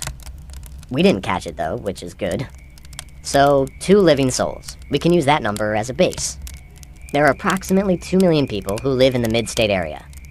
If you assume we are the only 2 survivors in this immediate area, one only has to do the math." I grabbed a notepad with my ever-expanding to-do list, got a fresh piece of paper, and wrote it out. The assumed rate of survival will be 0.000001%. Now, consider that there are approximately 6 billion people on the planet. That is a 6 with 9 zeros after it. I wrote it out. So, using our base survival percentage, at the minimum, there are approximately 6,000 people left alive in the world. However, to assume that the base value is only 2 is not logical.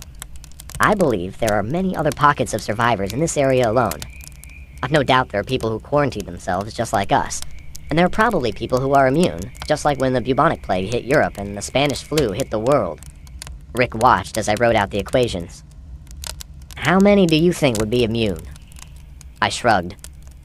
"I have no idea, really. If I was to guess, 20% of the population, but that's a rather liberal guess." I looked at Rick.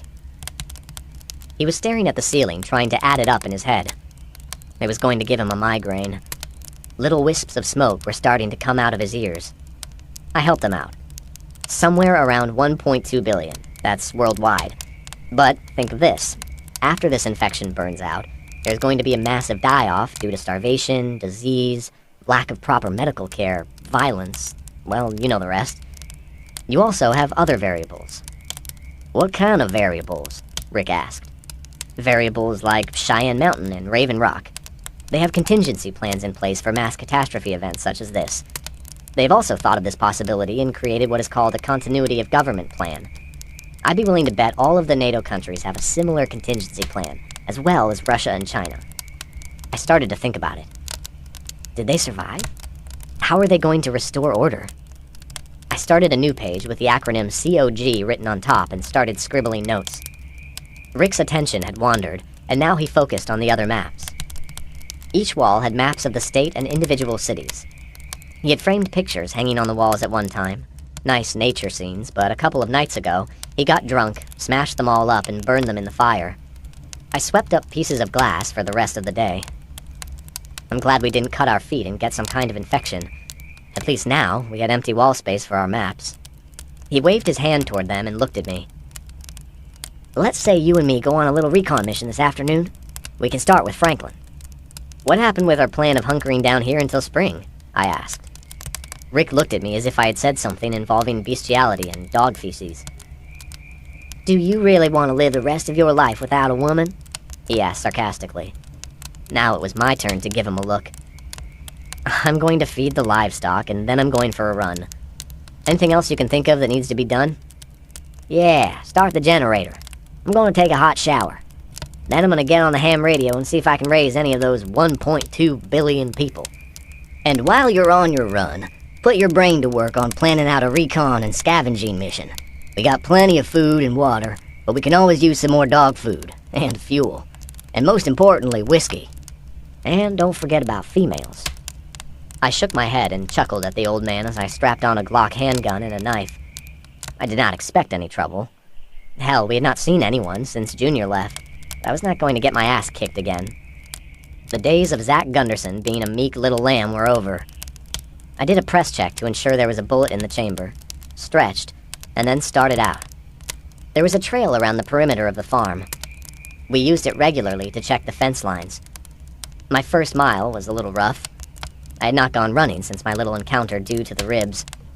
The cold air burned my throat and lungs, but it felt good. The burning sensation was having a healing effect on my soul. As I ran, I thought about what Rick said and what he wanted to do. In just a couple of weeks' time, the disease had spread across the planet and overwhelmed the entire human population. Neither of us were knowledgeable enough to know if it had run its course and burned out, or if we would always be at risk for infection. I thought about the sick scientist in Antarctica. How in the world did he become infected? Their remote location practically ensured a state of quarantine of sorts, yet one of them had become infected. It was a mystery. I hit the second mile with an increase in my stride. I was feeling good. The third mile was upon me before I knew it. I felt wonderful. In spite of being cooped up with Rick every night, the country living was good for me. I began stretching out my stride when I caught movement out of the corner of my eye. There was a woman walking across a field adjacent to our farm. It was owned by a middle-aged couple, Mr. and Mrs. Riggins. As I watched, she walked slowly along, seemingly going nowhere. I stopped and waved at her. She did not respond. Something was wrong. I ran back to the house and told Rick. A minute later, we were on an ATV and rode back. She was still there, staring absently at the fence. There she is. See her? I asked. Rick nodded. Watch this. Hey! I yelled out to her and waved. She was about 100 yards off. And naked. When she saw us, she started a weird loping walk, not quite a trot, toward us. Rick picked up his rifle. There's something wrong with that one, kid. Look at her face. Been torn all to hell or something. He was right. There were several deep gouges in her face, and the wounds were filled with pus. Only her eyes seemed to have any life. They were darting back and forth, first on me, then on Rick. I looked at him in mock surprise. But you said you wanted a woman, I pointed out earnestly. Well, there you go. She was about 50 yards away from us now. It was obvious she was diseased. Rick tried yelling at her, but she just moaned, screamed or something. She hit the fence and bounced off of it, as if she did not even know it was there. We watched her for a few minutes as she tried to walk through the wire. She doesn't know how to climb, does she? Rick shook his head. Try talking to her, I said. Rick gave me a cockeyed look. Are you serious? I tried to look serious. I need to observe her. You talk, I'll observe. Rick shrugged and walked closer to the fence. He wrinkled his nose. Whew, she stinks to high heaven. Her skin is all rotted. Hey, baby, aren't you cold? Where are your clothes? Those sure are some saggy-looking titties you've got. He glanced over at me and grinned. She suddenly reached through one of the square openings of the fence and tried to grab Rick, emitting a blood-curdling moan as she did so. Rick jumped back, lifted his rifle, and fired. He hit her in the gut. He stared at her in morbid fascination. Are you seeing this? She's not dying. Hell, I don't even think she felt a thing. The woman kept trying to reach for Rick. The gunshot halted her moaning only momentarily. He suddenly pointed. Holy shit, I see it. Look, she's been bitten. I saw it then. There were 2 distinct, deep bite marks on her right arm and shoulder. I stepped forward and tried to get a good look at her then. She had pallid, scaly skin coloration and cloudy, bloodshot eyes. There were chunks of hair missing from her scalp, as if she were beginning to decompose. There were scratches all over her, but none of them appeared to be bleeding. She actually was breathing, sort of. A painful-sounding rasp. Shoot her in the head, Rick, I urged. He glanced over at me, grinned, and put a .30-06 round between her eyes. The kinetic energy of the bullet, coupled with the close range, caused the back of her head to explode outward. She dropped instantly. Rick stuck his rifle through the fence and poked her several times with it. I'd say the blogs were right. Only a headshot will stop them. Rick suddenly stopped and stared quietly. After a minute, he spoke softly. That's the neighbor's wife. I frowned. Who? I asked. That's Susan Riggins, Henry's wife, Rick said. I stared at the woman. With most of her face missing, I could not recognize her. Rick realized my consternation. One afternoon back in June, she stopped in. Henry had gone to Dalton, Georgia for something or another. We had a few drinks and ended up in the sack together. That's how I know it's her. See the 3 moles down there by her cooter? It's her, all right. I looked. Yep, 3 moles, each about the size of a dime, together in a cloverleaf shape. They looked swollen and cancerous, but I guess it did not matter now. She looked awful. The old phrase, death warmed over, was an apt description for her. I had only met her once. I recalled she did not look much better in real life. I patted him on the shoulder. I sincerely doubt it's as good as it was back then, but if you need some time alone with her, I understand. Rick reached out and goosed me in my sore ribs. Did she smell that bad when you banged her? He tried to goose me again, but I was too quick. We loaded the body onto the back of the ATV, carried it to a nearby sinkhole, and set it on fire. Chapter 10. A Trek into Franklin. After much haggling, Rick convinced me to go along. I think he was more worried about running out of whiskey than he was about picking up women, but we certainly could use some more dog food. Those little bastards sure could eat. If you knew this was coming, why didn't you build a still? I asked. I did, he responded sheepishly. It blew up. Damn near killed me. I was going to build another one, but never got around to it. I laughed. He glared at me. Shut up, he quipped. We worked the rest of the afternoon preparing the farm truck. We took some spare wood and made frames around the windows. We then stapled hardware cloth to the wooden frames, much like we had done to the windows of the house weeks before. The idea was to keep anyone, or anything, from breaking out the windows and getting to us. It was not bulletproof, of course, but we did not have anything for that issue.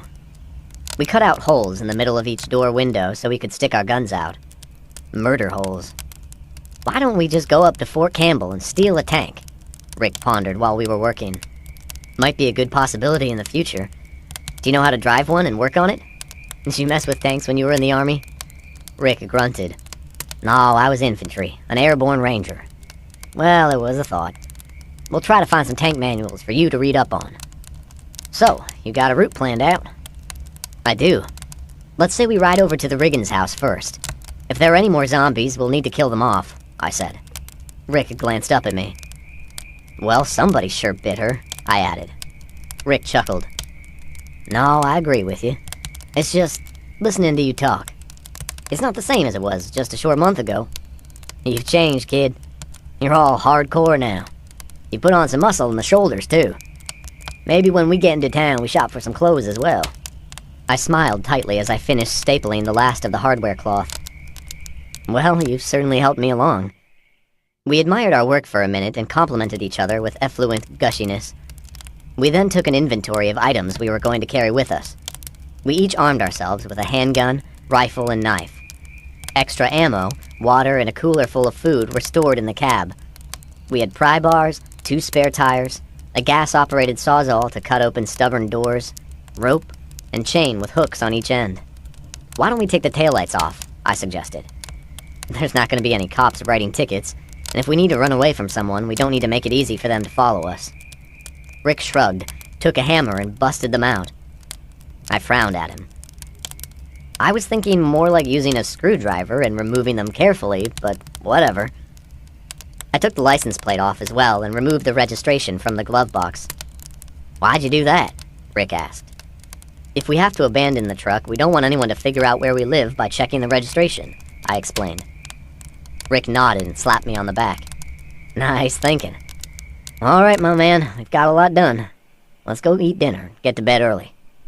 We got up early the next morning, fixed ourselves some breakfast, fed the dogs, and the other usual stuff before heading out. The sun was peeking out as we crossed the creek. It was promising to be a sunny day. The start of our reconnaissance mission did not go as planned. The John Deere's battery was dead. A quick trip back for jumper cables fixed the issue. We moved it out of our way and moved it back once we crossed the bridge. You know, a functioning gate sure would be nice, I said glibly. Rick gave me a withering stare out of the corner of his eye. The Riggins house was empty. No people, no zombies. What little food remained had rotted. There was a case of dog food left and a dog's carcass tied up to a chain in the backyard. It's sad, Rick said as he tossed the cans into the back of the truck. Yeah, I said. You're talking about the dog, right? Yeah. Did you know how I got Mo, Larry, and Curly? He asked. I shook my head. Somebody had dumped them on the side of the road. I found Mo first.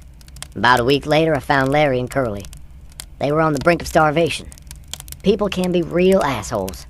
It makes you wonder if God finally had enough of mankind's shit and unleashed this plague upon us. He stared straight ahead as he drove. Sometimes, Rick was very talkative. Sometimes, he lapsed into a broody silence which could last for hours, or even days. I always let him have his space. I figured his PTSD demons were awake, and he just needed to work it out of his system. Today, he was talkative, so I listened. He continued. You know, I wonder how many pets have died just like that dog back there. And the zoos. How many of those animals died? Sad, man. Very sad. He lit a cigarette, the last pack he had. Which reminds me, we can expect a lot of stuff decomposing and rotting. Food, trash, unprocessed sewer, dead dogs, dead bodies. The smell is going to be awful. You think you can handle it, kid? I chuckled. I'll try not to barf on you. I bet the rats are not only alive, they're probably thriving. Rick chuckled in agreement. He was right. The closer we got into town, the more noxious the smells and odors became. We reminded each other to bring gas masks next time. Today, we had to settle for bandanas wrapped around our face. So, what exactly are we going to do if we encounter anyone? Rick was looking around everywhere as he slowly drove down the street. There were abandoned vehicles and corpses everywhere, but we had not encountered any impassable roadblocks just yet. Multiple tendrils of smoke could be seen in the distance. Dark black smoke, indicative of more than just wood burning. First, we pull our bandanas down so we don't look like bandits, and then we wave. Most people with evil intentions won't wave back. If they don't wave, we keep going. If they do, we stop and talk to them. But keep our distance from them, he said. Yeah, absolutely. If we do run into anyone, I dare say they won't want to get too close to us either. In fact, anyone trying to get close to us would make me suspicious. Rick nodded. I agree. Zombies, on the other hand, we kill on sight. I shook my head. We don't want to be making a lot of noise, do we? You make a good point, my friend. But I have to warn you, I may have to kill a few just on principle. So, where to first? I looked at the street sign and down at the map. Hang a left at the next street. There should be a liquor store on the corner. Now you're talking, Rick said gleefully. His elation was short-lived. When we drove into the parking lot, it was readily apparent the liquor store had been ransacked. The plate glass windows were broken out, and the shelves had been emptied. We went inside, anyway. The only thing left was a half-empty bottle of pure grain alcohol. Better than nothing, Rick mumbled as he picked up the bottle. The next stop was a car dealership. It was also obvious that it had been broken into, as was most businesses, but it seemed like the only thing that interested people were the cars.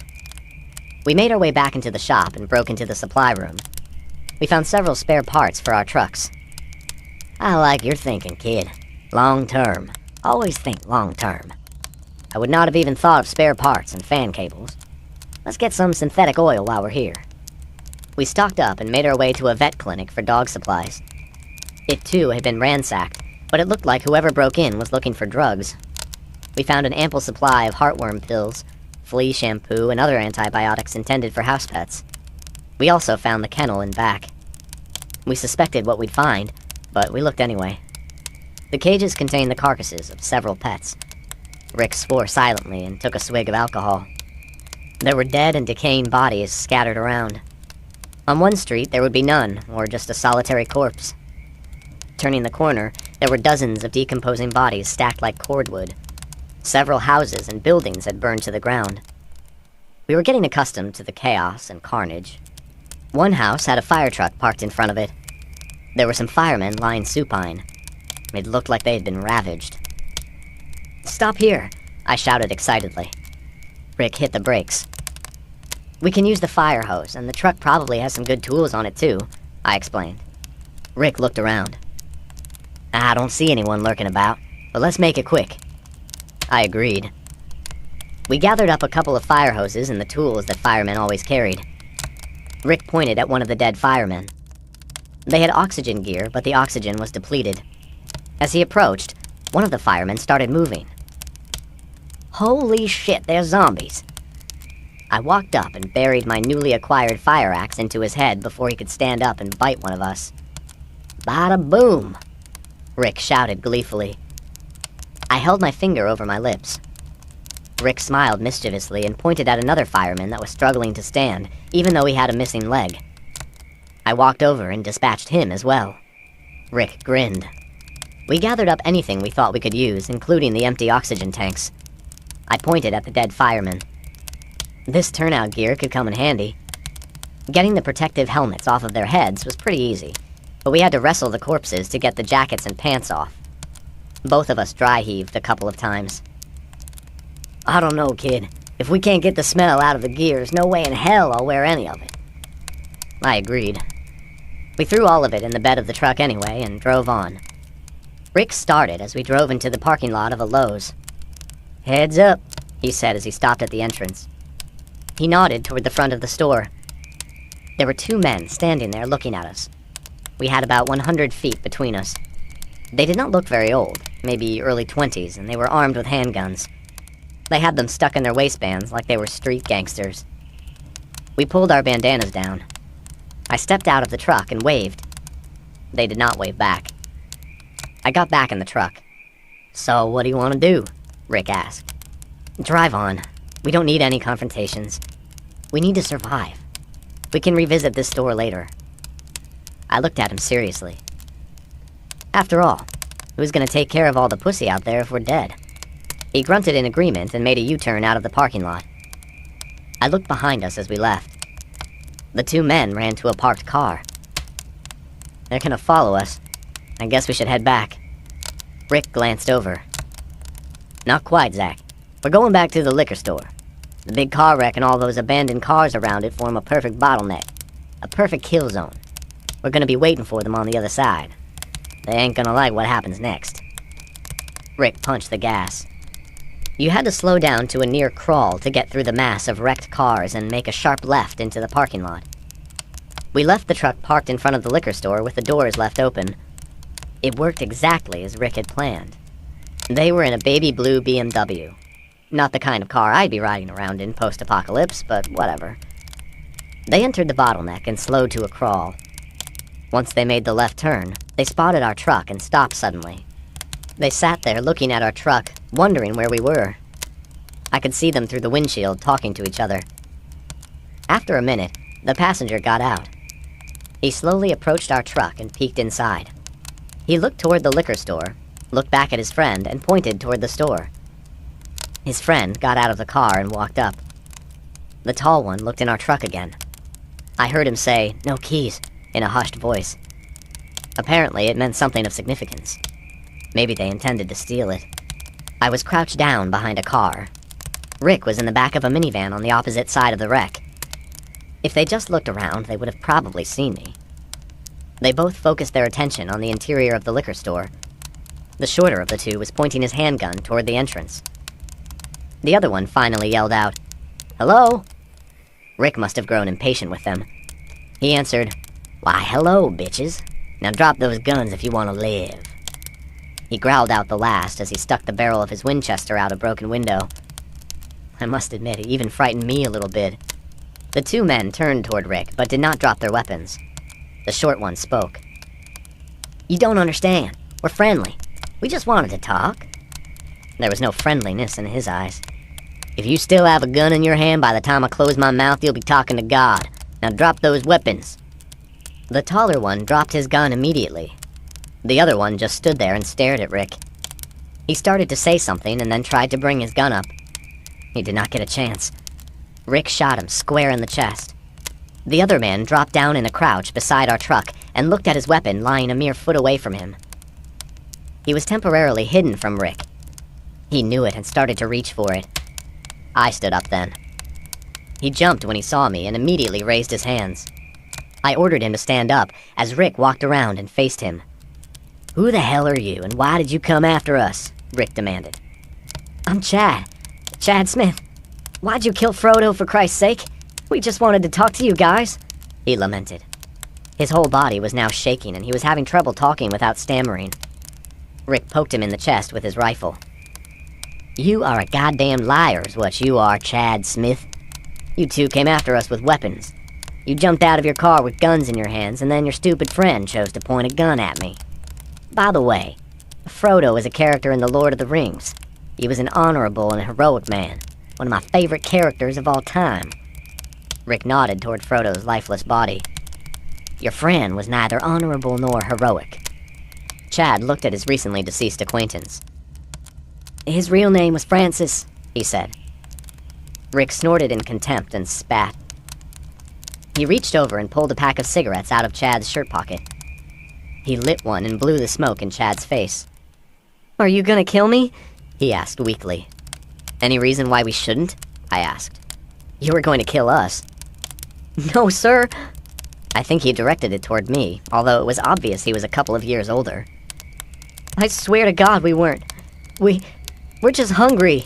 We haven't had anything decent to eat in a while. Just scraps of food that's past its expiration date." Tears started rolling down his face. "What's your story?" I asked.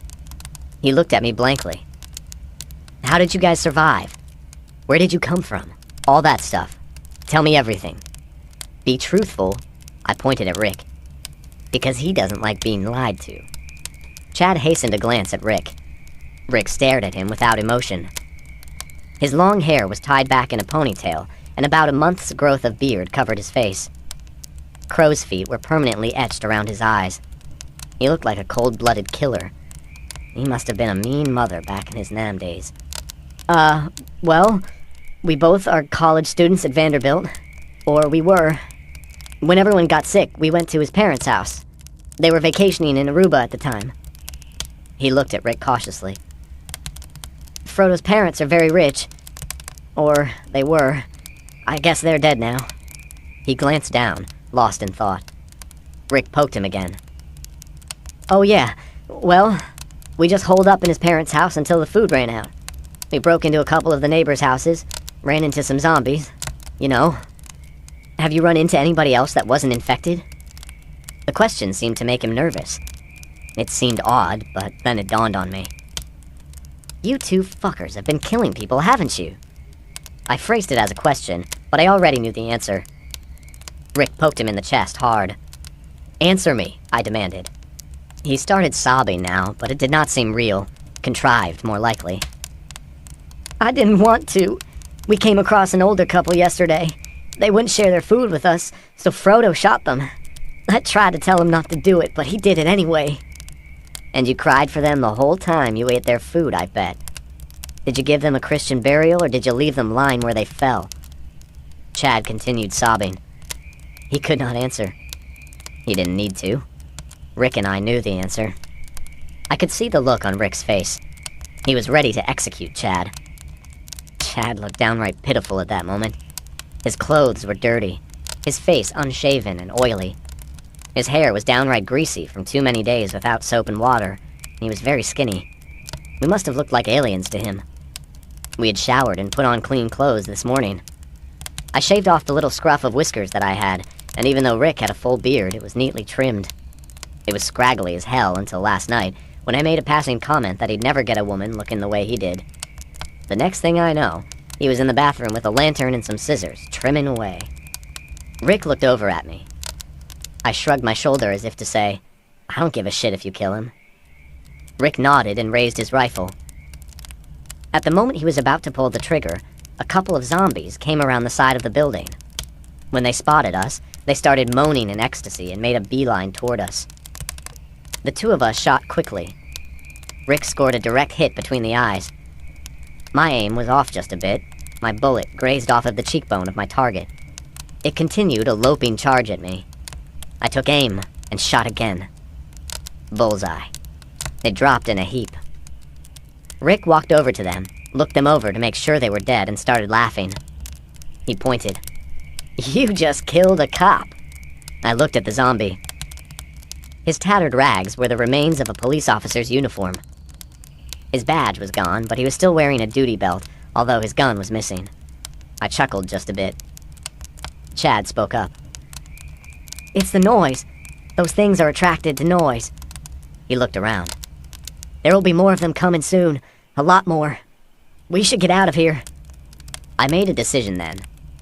Killing in self-defense was one thing. Killing a zombie was about the same. Killing a man in cold blood was still murder. I was not at that point in my life. At least I didn't think I was. I walked over to Chad's gun. It was a .22 caliber Ruger revolver. I unloaded the bullets and handed him the gun. I got a couple of cans of beans and weenies and a can of peaches out of the truck and handed them to him. Chad, my name is Zach, and my friend here is Rick. I want you to get in your car and drive off. If you ever come at us with a gun again, somebody is going to die. Got it? I declared. He nodded quickly. You should leave before Rick decides to kill you anyway. Chad walked quickly toward his car. He paused momentarily as he walked by Frodo's body. He looked up at Rick as he got in his car, thinking that maybe we were just playing a game with him and Rick was going to shoot him anyway. Or maybe he was memorizing Rick's face for the future. In any event, Rick started caressing his rifle, which sent a message to Chad. The message was to get the fuck away from us. He got in the Beamer and hastily drove away. I got a can of spray paint out of the truck and marked the liquor store with the standardized FEMA symbol, which was a big X, a date, any special information, and showed the building had been searched. I then spray painted something else on the wall. Zombie rule number 1. You have to get them in the head. I thought for a minute, and then added, rule number 2. They're attracted to noise. Rick looked at it and chuckled. He grabbed the can and added a big Z at the bottom. Always sign your work, he grinned. Okay, Zach, where to next? Well, hell, let's get out of here before the zombies come. How about we head back to the Lowe's store? Rick's expression saddened suddenly. No more liquor stores. We spent the rest of the day driving around looking for anything we could use and generally just checking everything out. The city of Franklin was total mayhem. There were remnants of traffic accidents everywhere, which caused traffic jams, which caused abandoned vehicles. There was plenty of evidence of zombie attacks, and there were zombies aimlessly wandering everywhere. Our protected windows kept them from getting to us, although they tried. It was morbidly amazing. They would try to claw their way through the thick hardware cloth. The skin and nails of their fingers would be ripped and torn, but they seemed oblivious to any pain. Rick would drive slowly, checking each one out. Sometimes he would drive over them, giggling gleefully when he heard the sound of a skull being squished. But he also used the opportunity to test-fire a Kimber 45 caliber handgun he had taken off of Frodo. He would drive up to a zombie and shoot them. Then he would exclaim, "Man, this is a sweet gun." After the 4th or 5th time he did that, I begged him to quit. Firing that large caliber handgun within the confines of the truck made it very loud. I managed to stick my fingers in my ears a few times before he shot, but they were still ringing. "Did you see that last one I shot?" Rick asked. He had earlier found a bottle of Jack Daniels under a back seat of the fire truck and had eschewed the pure grain alcohol in favor of the sour mash whiskey. "If she weren't a zombie, she would have been a good-looking piece of tail." I chuckled. "She was certainly admiring your beard." I checked my watch. It was a little after 3. "We should head back. We want to give ourselves plenty of time to get home before dark. Which reminds me, we need to find some night vision equipment for any low light work." Rick belched and scratched his beard. I hoped he didn't have lice. "I already have night vision equipment. Give me something to eat." I got one of his infamous lard biscuits out of the cooler and looked at him. "Why didn't you say so? What else are you holding out on?" Rick glanced over and chuckled mischievously while scarfing it down. Rick was starting to get into his cups, so at my insistence, we swapped seating positions. About 3 miles into our journey back, I started picking up glimpses of a vehicle following us in the rearview mirror. I have to make an admission. Rick had taken the jug of tea I had made and poured the contents of the pure grain alcohol into it. I tried it. It tasted awful, and handed it back to him. He took a sloppy swallow and looked at me questioningly. It would seem as though there are more survivors than I had previously estimated, in addition to Chad and the recently deceased Frodo. Rick frowned at me. "I mean, Francis. It seems as though we now have somebody else following us." "No shit," Rick exclaimed while looking back. "Well, I believe you're right. I wonder what they have in mind." His brain activity was in slow motion now, due to drunkenness, but I learned never to underestimate the old man. He pointed at a boat on a trailer on the side of the road. I looked at it incredulously. I could not help but think, why in the hell would someone be hauling their boat when they were fleeing for their lives? They must have apparently realized the absurdity of it at some point and opted to park it on the side of the road. They had covered it with a tarp, as if they were going to come back for it later. "Pull over about 20 feet in front of that boat," Rick said. "See if you got enough room to hide inside it with your rifle." I parked and quickly ran back to the boat. I climbed up, checked for any sailor zombies, and climbed inside it shortly before our tail came into view. Rick got out and raised the hood of the truck. He hid the Kimber in his waist under his jacket and put his rifle under the truck. Now it was just a matter of time. They came into view within a few seconds. Rick gave me a running commentary while I lay hidden under the tarp. "The dumb shits just drove up. They're about 200 yards away. When they spotted the truck, they parked on the side of the road. I guess they think they're invisible or something. Well, we'll see who has the most patience. We can't let them follow us back to the farm, Zach," he stated. I agreed silently. "Well, it didn't take long." Rick spoke silently. I heard their car creeping along the asphalt. "Oh shit, Zach. There's a couple of women in the car. A man, too. Along with a little kid. Damn." I heard the car stop, probably close to Rick. "Howdy," Rick said with an exaggerated slur in his speech. There was a muffled voice reply, and then a car door opening. "Well, I'll be. I haven't seen any live people since I don't know when. Where the hell have you folks come from?" I slowly raised my head just enough to see through a gap between the tarp and the boat. An older man had exited the car, a dirty gray minivan.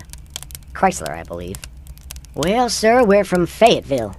Tennessee, that is, not Fayetteville, North Carolina. We were told there is a FEMA camp in Nashville. It's supposed to be set up in the Titans football stadium. Do you happen to know anything about it?" I could see Rick scratching his beard. A refugee camp, huh?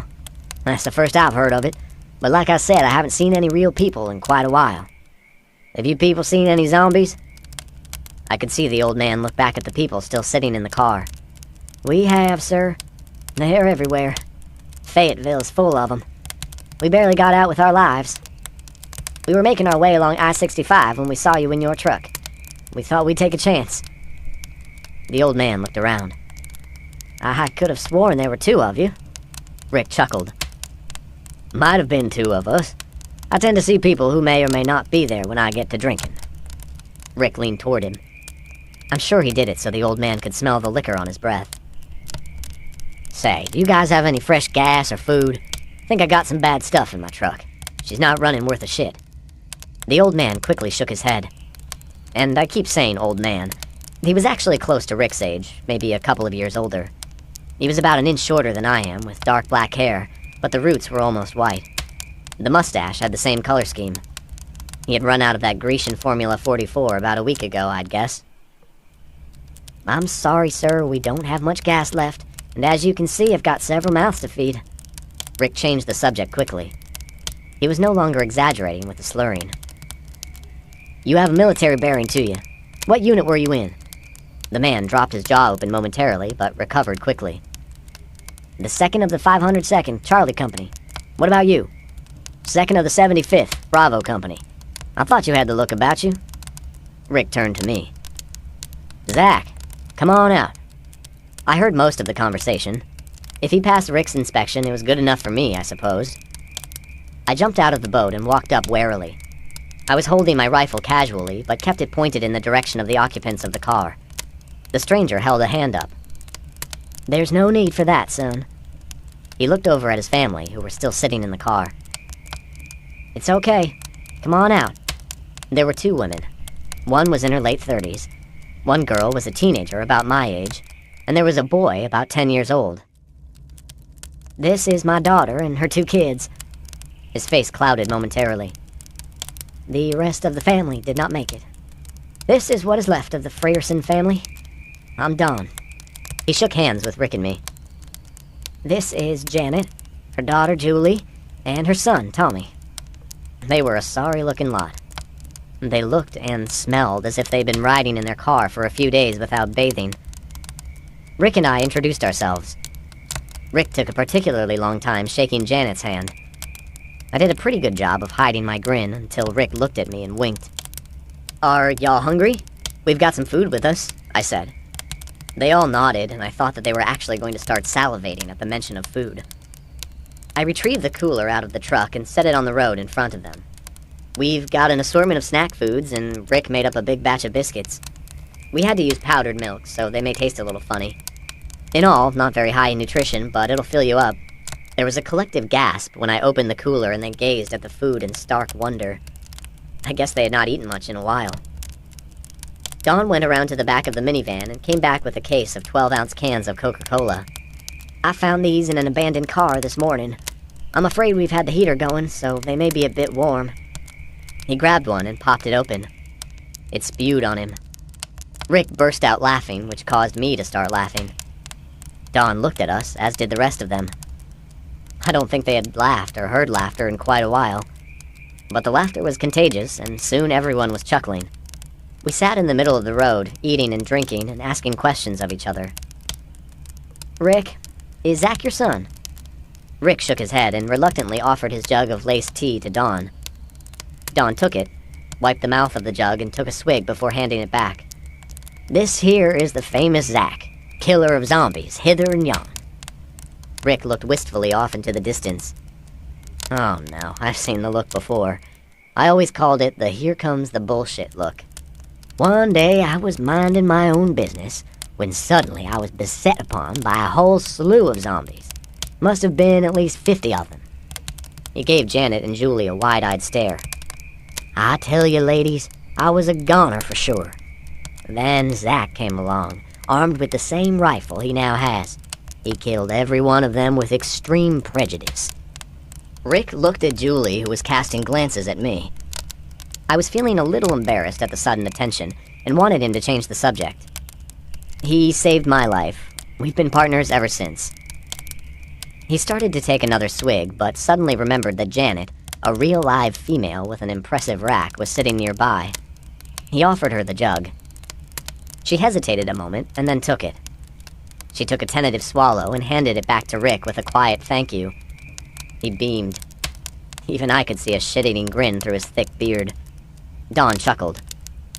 No offense to you, Zach, but I find it hard to believe a teenage boy saved the life of an airborne ranger. Rick, we might have bumped into each other a time or two back in Nam.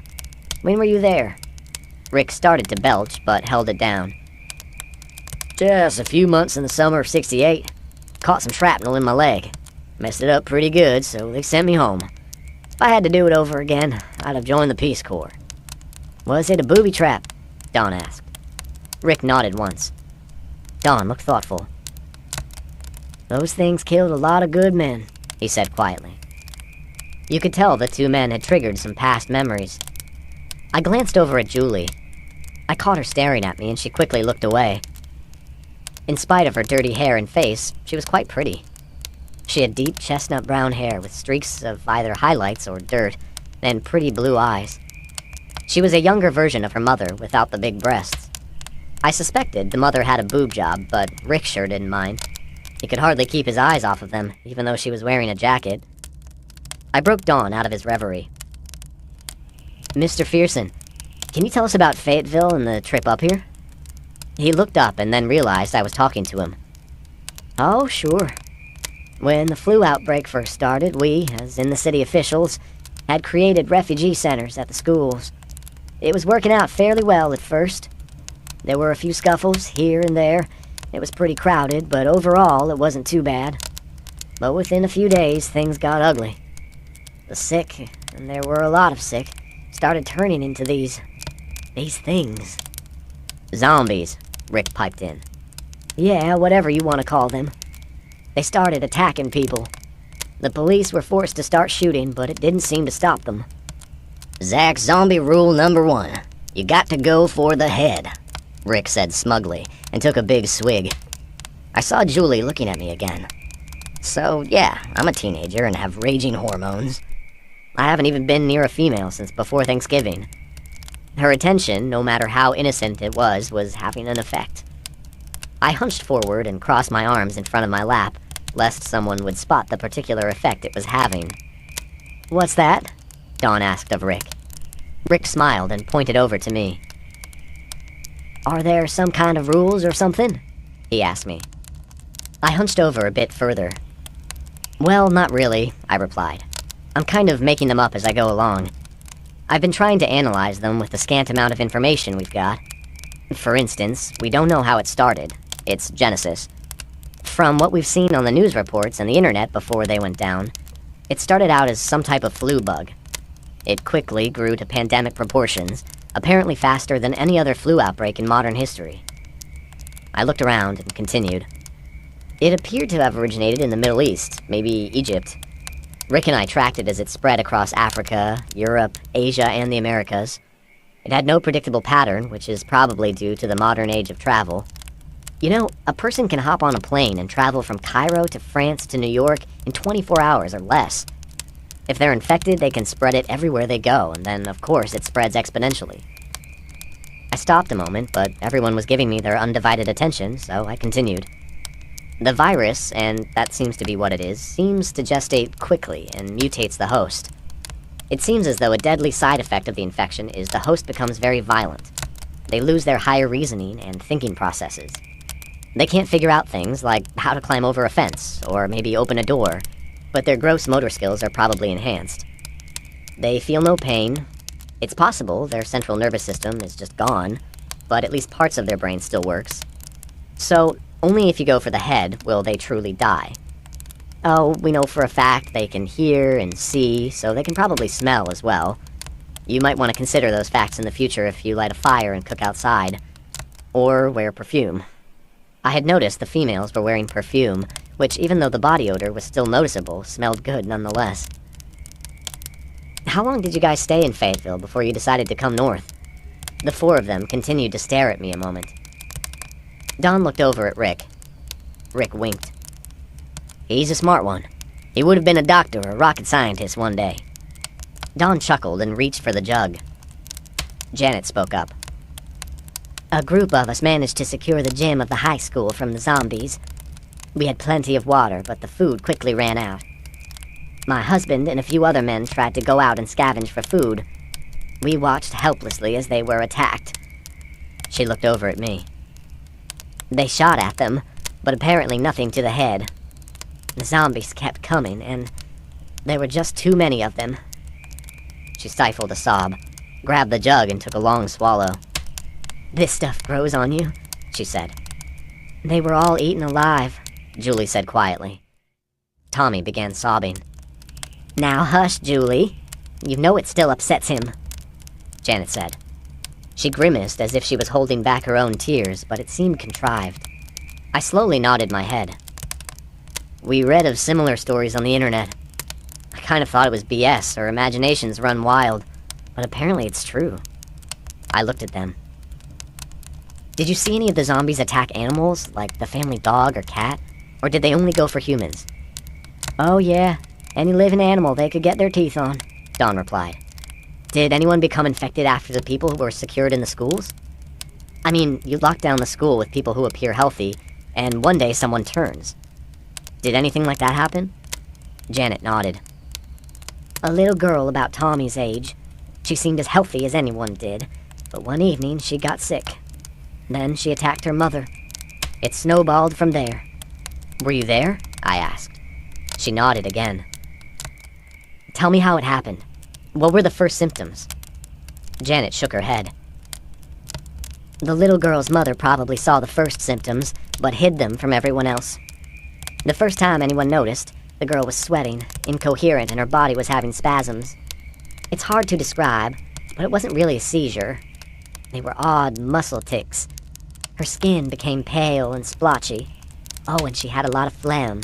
About an hour after we first became aware the girl was sick, she opened her eyes and latched onto her mother's neck. She had bitten a hunk out before anyone could act. It was horrible. Janet snatched the bottle out of Rick's grasp again and took another long swig. I'm fairly certain the grin on Rick's face indicated he was elated because he had a new drinking buddy with big tits. I could already tell he was planning on more trips into town to find liquor stores. What happened next? I prodded. How long was it before the mother turned? It was less than an hour. She began having spasms, and when a couple of women tried to comfort her, she went on a biting rampage. She was ultimately shot. She looked at me. It was a headshot, but we still didn't know that was required at the time. He did it as an act of humanity. In any event, the damage was done. It was a lot of information to digest. I desperately wanted to get back to the farm and review my notes. I checked my watch and confirmed the time with the sun setting. Ms. Frierson. I paused. I did not know what her married name was. Call me Janet, please. She smiled at me coyly, which made me nervous. Janet, would y'all excuse Rick and me for a moment? Dawn nodded. Of course, Zach. Janet looked questioningly at Dawn, but said nothing. Rick and I walked down the road several feet where our conversation would be private. Well, what do you think, kid? Be nice to have some female company. You realize you're about the same age as her father. She most likely would not be the least bit interested. Hey, don't underestimate a woman who hasn't been laid in a while. All I can say is if they leave, the chances of me getting laid, and you getting laid for that matter, will be absolutely zero. I know enough about math to know that is a damned fact. I rubbed my face. You realize we're only thinking of our carnal desires? I asked. He frowned at me. We're thinking with the wrong heads, I explained. Enlightenment dawned on his face. We're not thinking of the risks of bringing total strangers into our home. I'm suspicious, Rick. I mean, some of their story doesn't seem to make sense. Rick looked over at Janet longingly and sighed. Okay, kid, you're the brains of this partnership. What do you want to do? He asked. We talked it over for a few minutes. After weighing most of the pros and cons, we reached a decision. We walked back to a bunch of expectant, hopeful expressions. They knew what we were discussing. Rick spoke up. Dawn, Janet, we'd like to make an invitation to you all. Zach and I were wondering if y'all would like to come back to our house. Spend a couple of days getting some rest and food in your bellies. Our resources are limited, of course, but you're invited.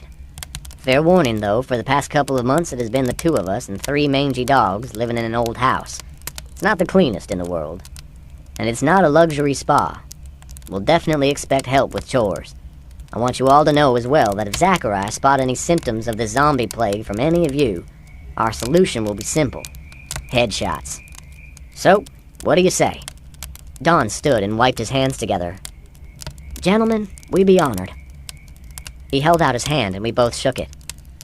And just so you know, I'm a true Southerner. I'm a believer of the old saying, house guests and fish both start to stink after a couple of days. Janet interrupted when she ran up and kissed Rick on the cheek. Rick actually blushed. She then ran over to me and gave me a kiss on the cheek as well. Julie and Tommy were both grinning. It made me want to believe we were making the right decision. Okay, it's settled then. Just follow us. We're about 30 minutes away. We'll get home and I'll get the generator going. Tonight there'll be hot showers for everyone. Janet and Julie gasped. It confirmed my suspicion that they had not bathed in a while. Don grinned broadly. It sounds absolutely wonderful.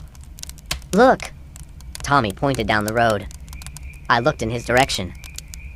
There were 4 zombies about 200 yards away, ambling down the road. I wondered where they came from. Were they able to hear us from that far away, or had they been following the sound of the automobiles? It was food for thought. This time, I got my ears plugged with my fingers before we started shooting. Rick insisted on having the honor. I think he wanted to show off a little bit. He retrieved his Winchester from under the truck, took aim, and made 4 headshots in under 6 seconds. Excellent shooting with a bolt-action rifle. Don looked at him in admiration, and maybe just a touch of concern.